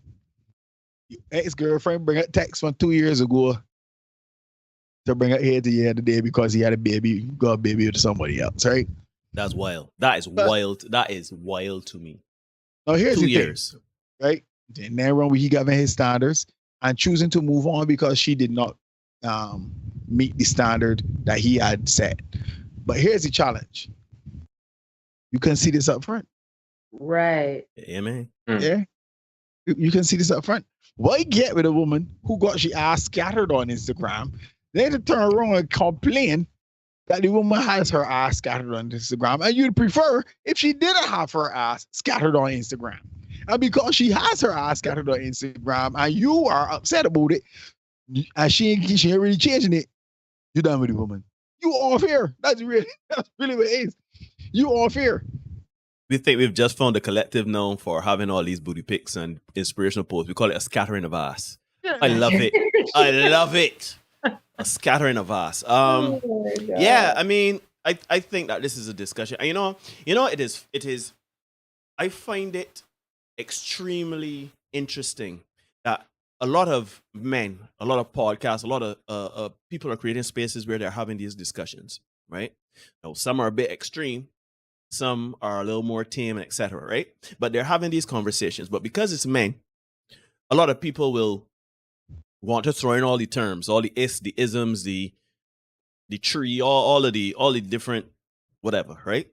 Because they don't want to have that message permeating. Men policing women bodies and doing all sorts of things. But I find it interesting that these women, when you get them amongst each other, or if you catch them in their thoughts or whatever, they find this behavior reprehensible.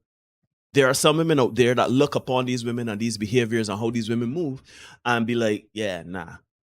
But here am I say,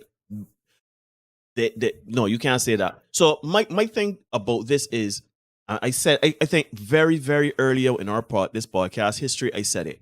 I said, well, if we can't tell, I think it was a time I was triggered too when they told us that who are we to talk on women and what they do and how they move or whatever.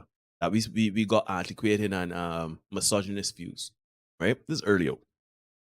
And I said it then, and I'm going to say it now, and I'm going to continue to say it. If we cannot say, men cannot say anything, if you are refusing our words, our commentary, everything like that, you are making it null and void, right? Then your community talk amongst ourselves. Because check, they tell men that we got to hold other men accountable. If we see men doing and behaving with women and in situations and doing things like they got multiple women and doing all these things, we have to hold them to account. Fair enough. And men are starting to do that. Men are starting to create these spaces and have these conversations to check their mental health and to dress differently and to move differently and to think differently.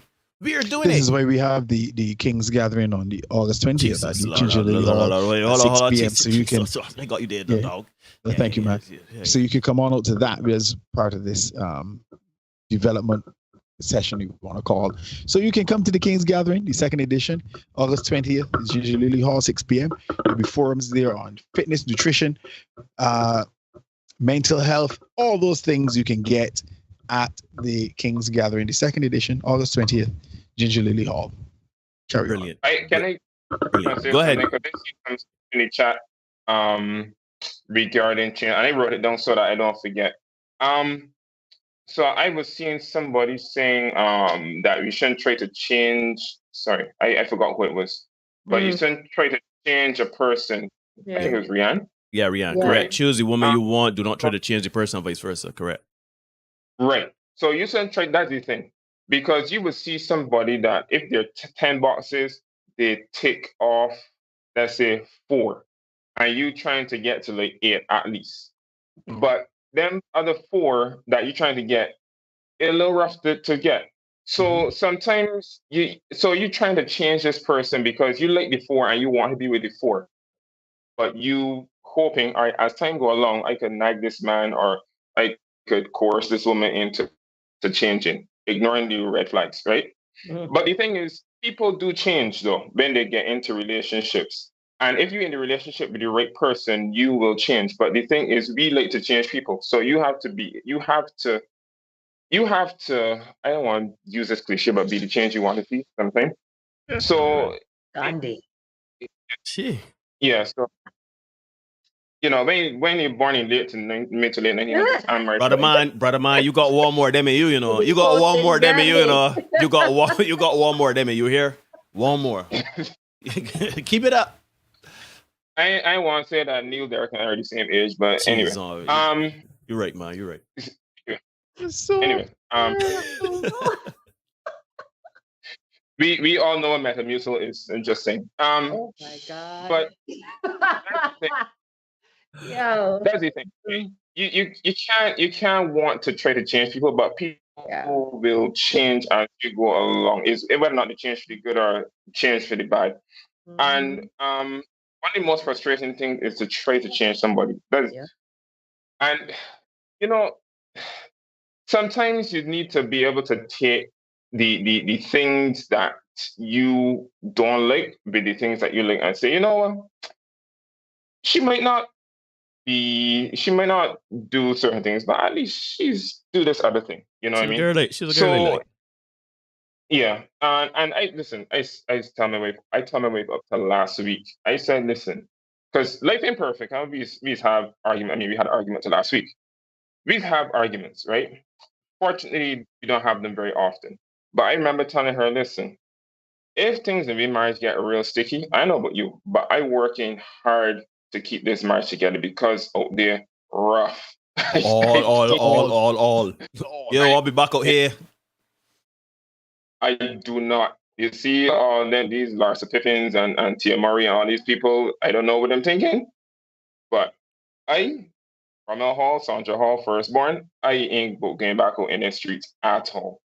And because I see how much things, how things have changed so much in the dating market and how we perceive each other as in the dynamic. Social media in such a short space of time has changed so much. It has altered so much. Amen. Lord knows what AI can do in the next 15 years, but that's neither here nor there. The thing is, doing already. Let me tell you. But the thing is, we have to know what we want and be strong and positive in it. We can't be like hairy and this and that and the third and the fourth. It's so interesting. Like my wife, when I met Karen, she grew up in a religious home. She was very, very, very, very conservative, right? And she grew up in basically she grew up in the type of home that a woman when she go to church, she had to wear a hat, the men should wear pants, all that stuff. Very, very, very religious.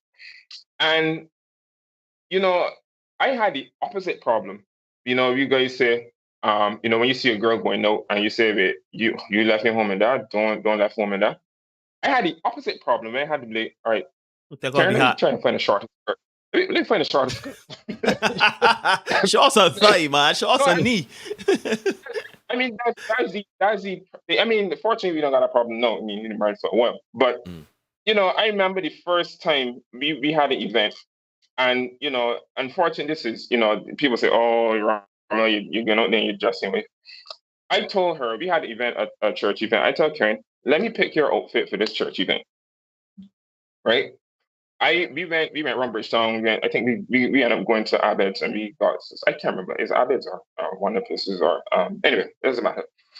And I got her a really nice outfit. I even bought shoes and everything.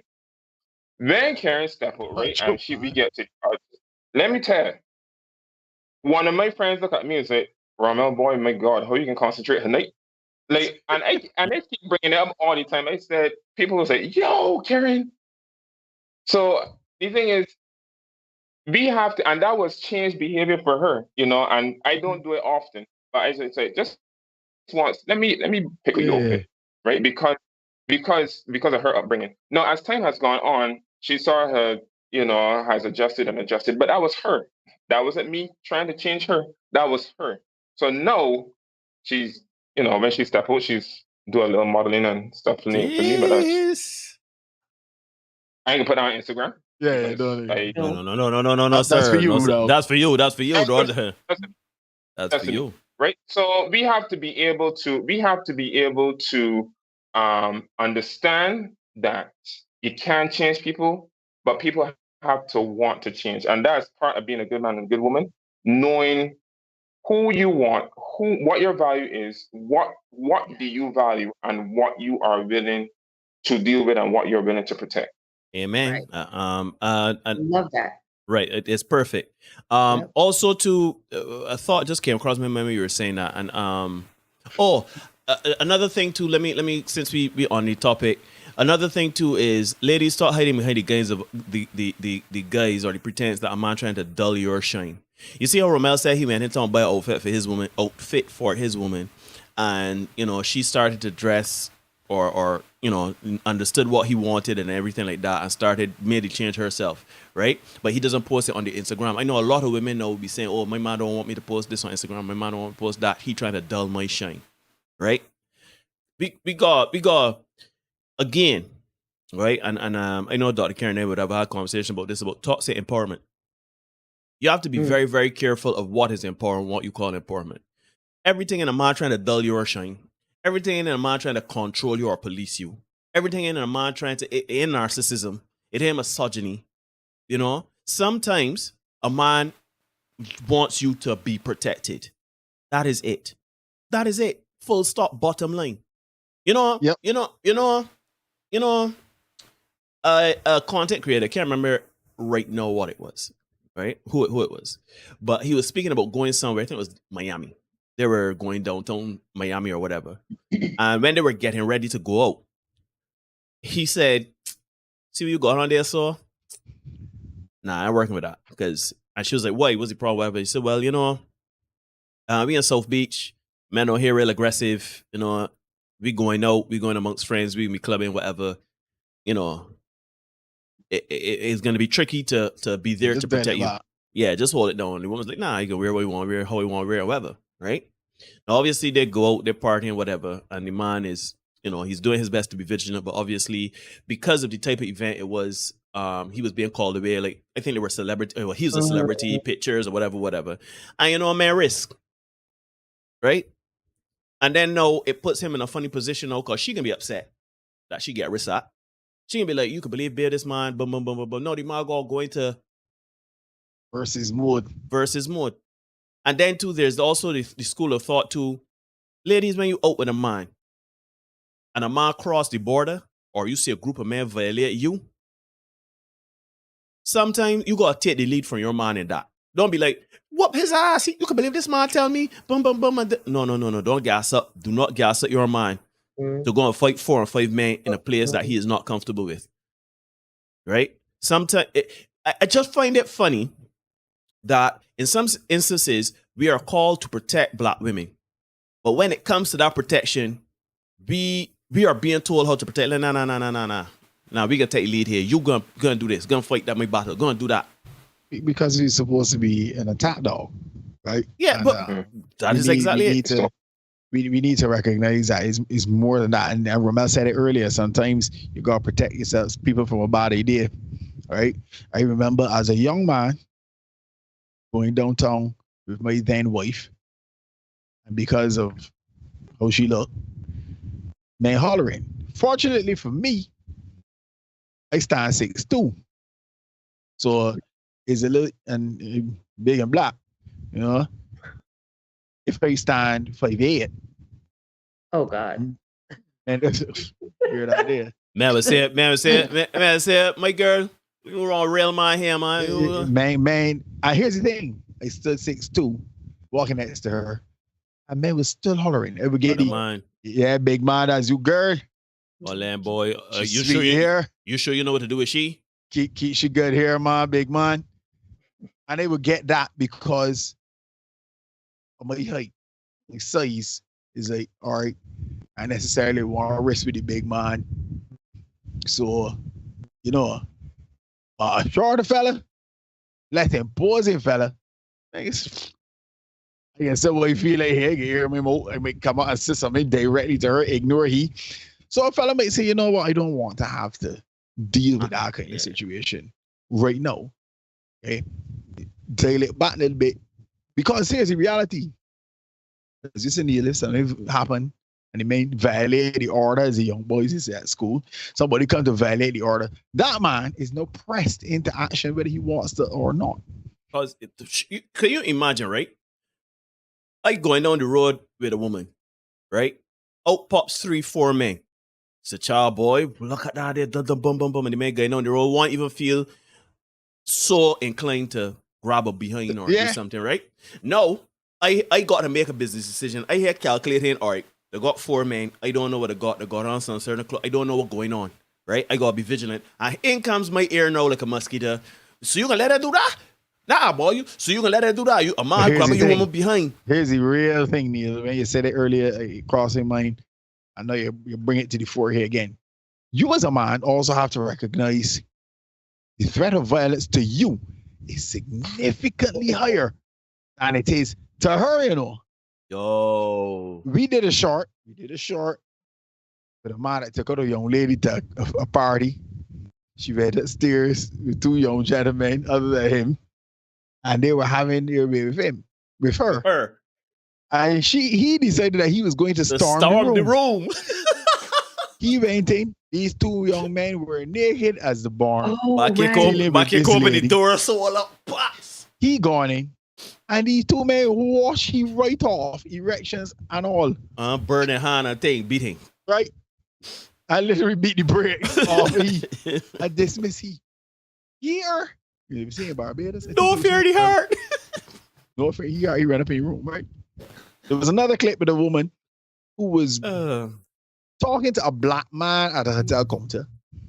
In the VIP, he was coming for VIP check-in. She was addressing the man. Her husband was standing behind her.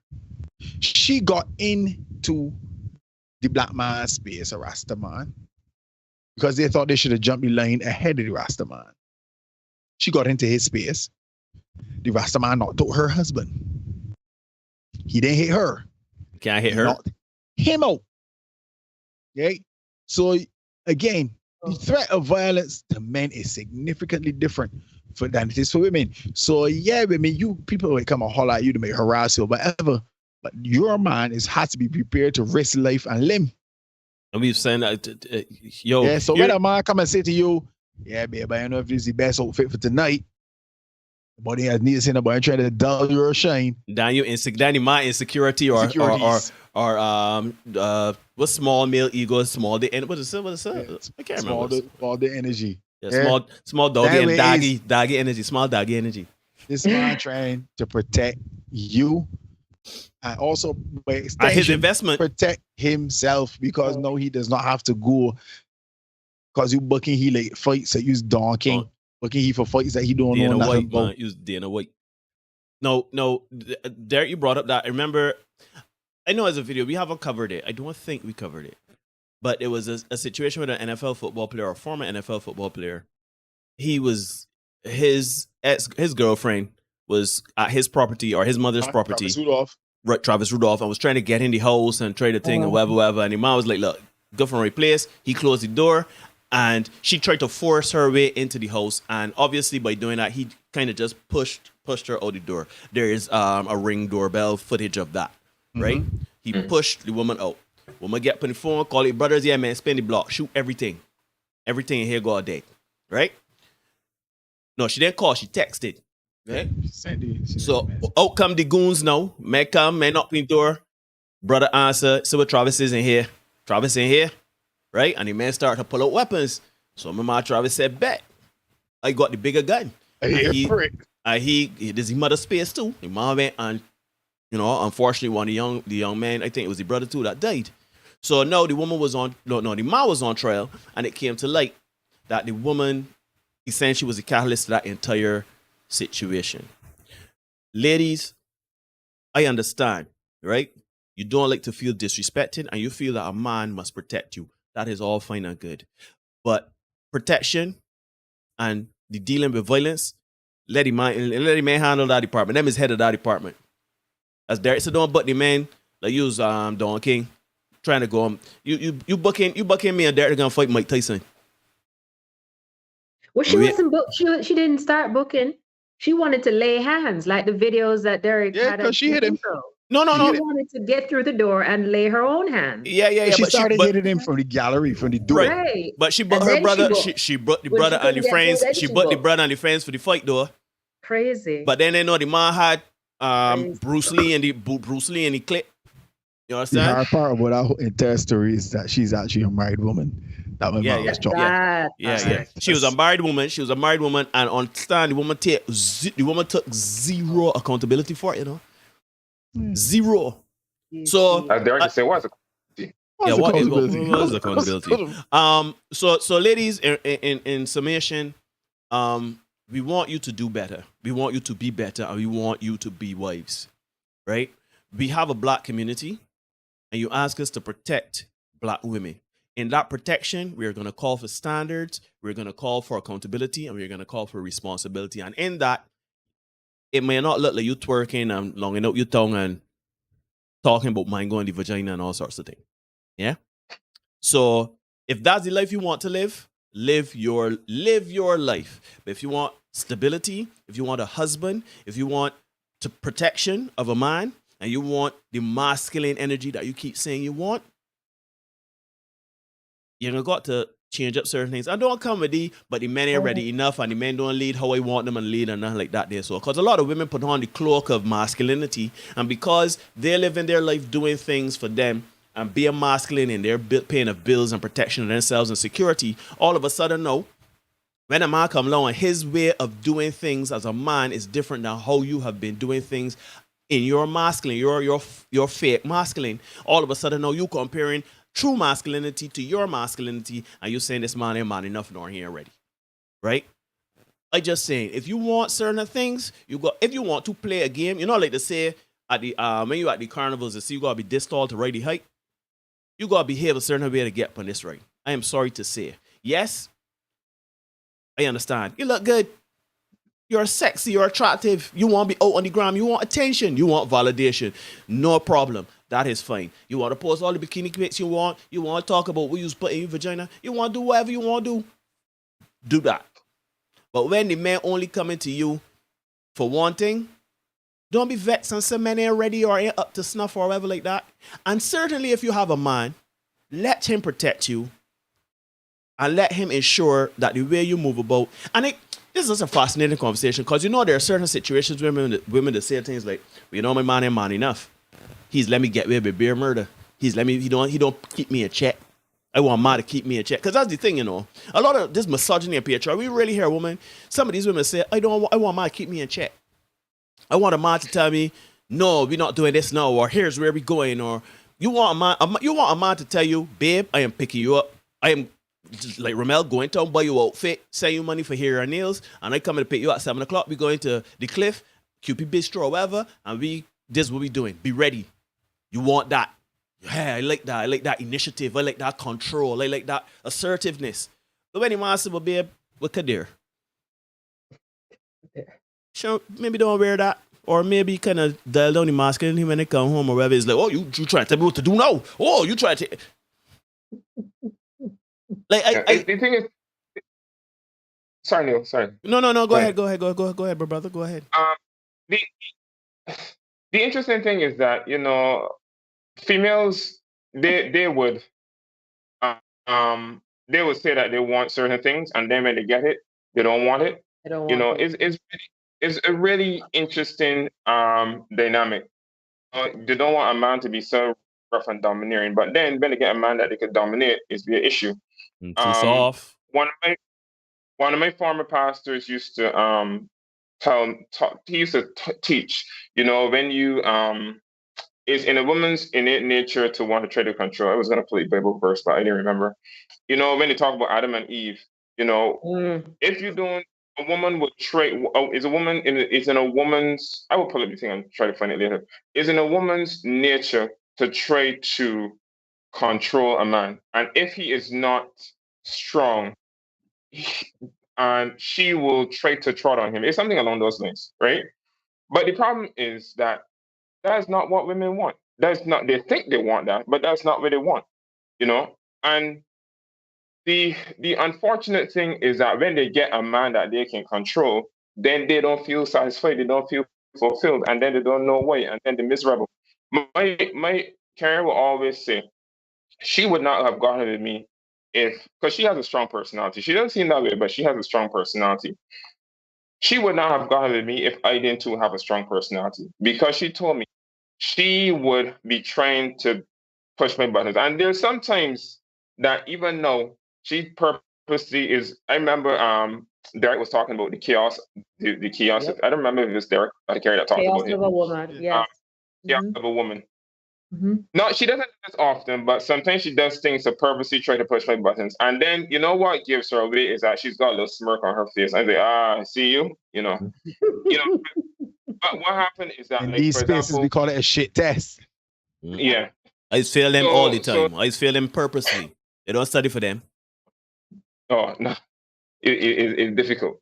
So like, for example, like we unfortunately were separated because of COVID for a long time. I came to China, she was to come right after me, then COVID happened, and then unfortunately, because the borders were closed, we neither of us could leave our country. We were apart for 3 years. Fortunately, we back together again. So during that time, we changed.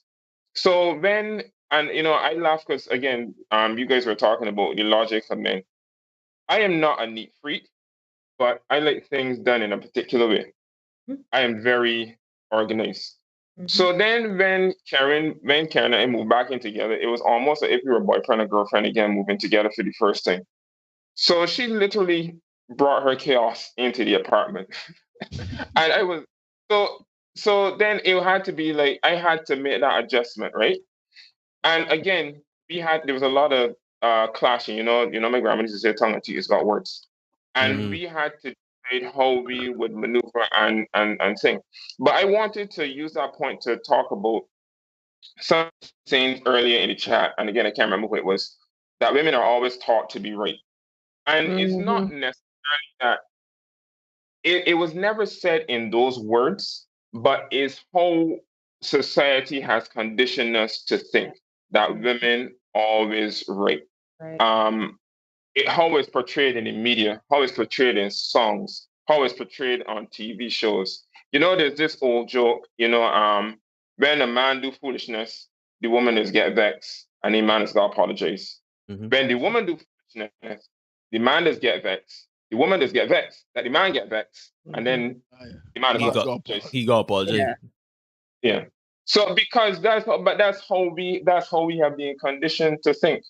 And I remember very early in our relationship, we had gotten, it's called numerous arguments. Many in the marriage for as long as we have, it's got all kinds of disagreements.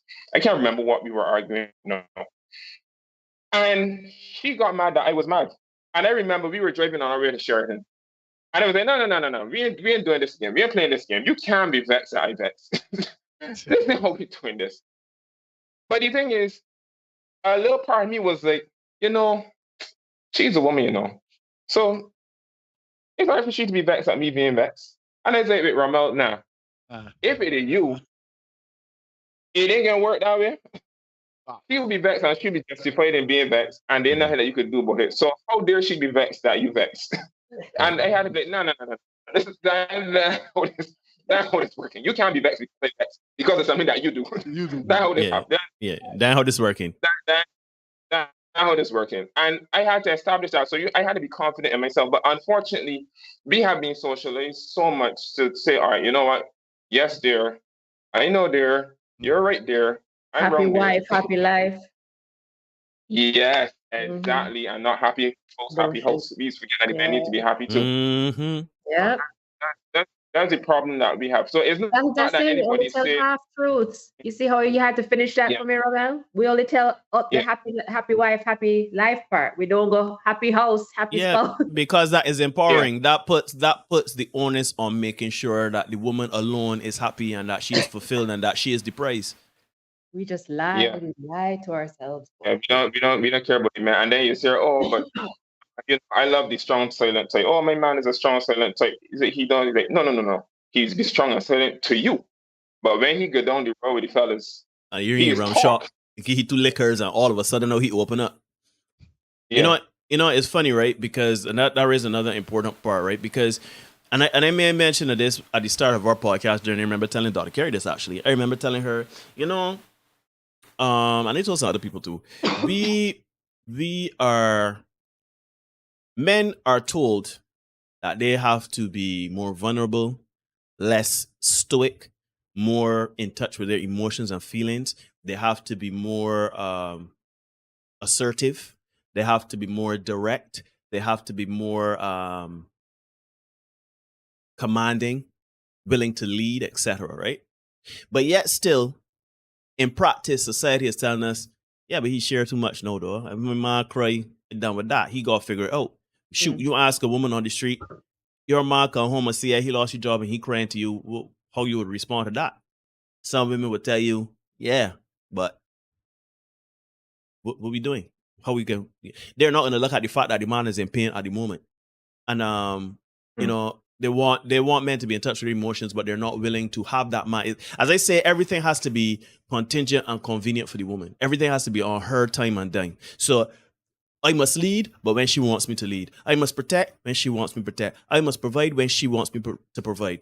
I must share my emotions when she wants me to do that. But yet still, I must allow her to just be.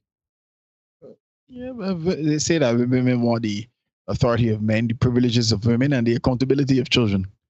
Ooh. Yeah. Yo, give me the ear horn that boy. Ear horn, say it again, ear horn that boy.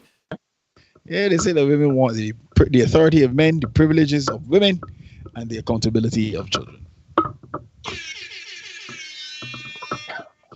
But before we get out of here, because it's 9:53 in Barbados and the rest of Eastern Caribbean, I would like to submit to you guys, the esteemed panel here, that many women cannot function in a normal relationship simply because they do not know what it entails. They don't know how.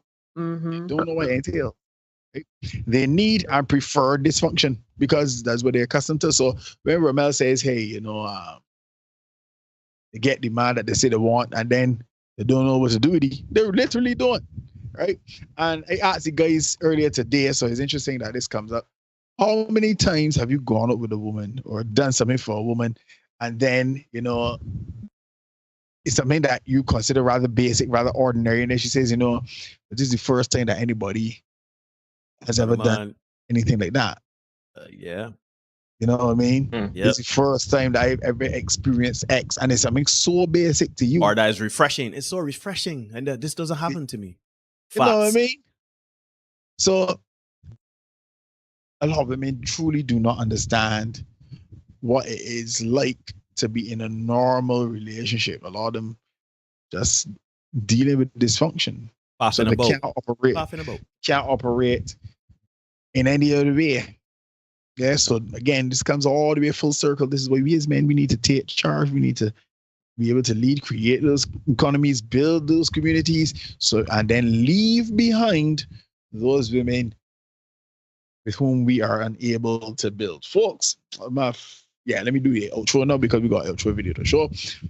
Folks, Ramel, Dr. Carey, Neil, and myself, we do not make up the rules. We just make sure you know what they are. You can ignore reality all you want. You cannot ignore the consequences of ignoring reality. And the reality is men and women are in crisis. And we need to address that right now. right? Like yesterday. Be the best version of you for you. We are going to see you guys next Tuesday again on the live stream. I think Dr. Kerry is going to do a little presentation. She will be the person doing the monologue on Tuesday, not me. It's Dr. Kerry Show, man. Dr. Kerry Show. So come out prepared for that. And I think she's going to be doing something on the Ace of Fun, correct? Yeah, she's going to be going into that for those of you who would have missed it at the King's Gathering, the first edition. But we do have a second edition coming up on August 20th, 6 p.m. at the Ginger Lily Hall over there by Kevin and Lee. So you can come out and check that. She'll be doing another presentation on that as well, right? But as you traverse these dating streets, as Ramel said, let you know. Yeah, so be careful out there. We can see you guys. Ramel, Dr. Kerry, thank you so much for coming on one more time. Before you guys go, we got one more video to show. Right. Like he's a poet and don't know it. Like almost he's write music for a living. You know, let's get it. All right, in 3, 2, 1. Today I don't. Oh, can't play that music.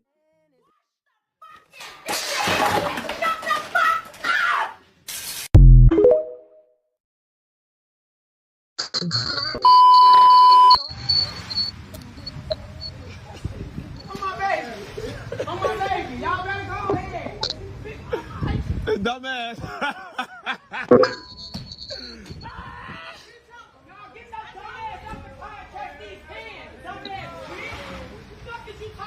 Hey, hold on.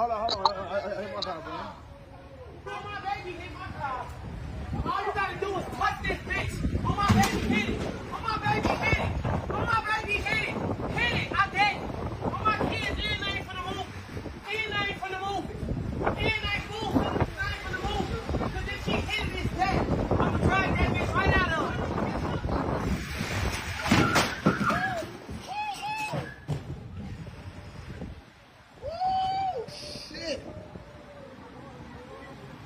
Hey, move your car, ready?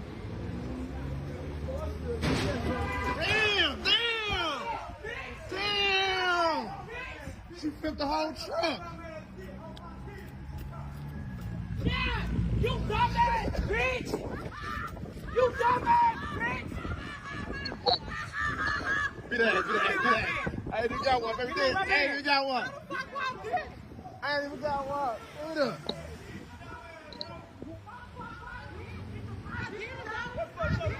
Can't let it go.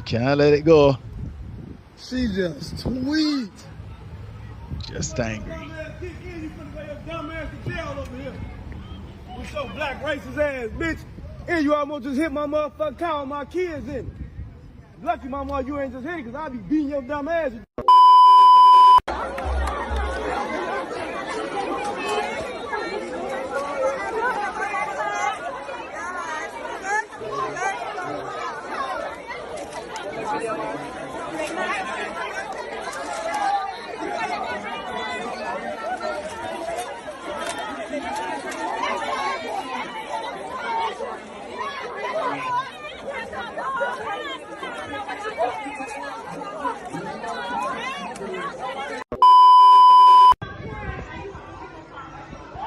Cheers already. Yeah. P31, 73. This spot one is.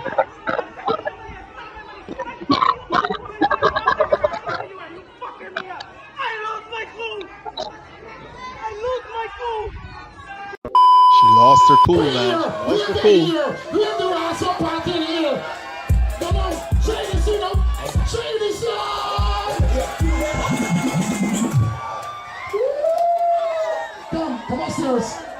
Come on, serious. You're gonna get that price. Come to me. Yeah. Crisis if you ever saw it, folks. We can see y'all later. Peace. Peace and love.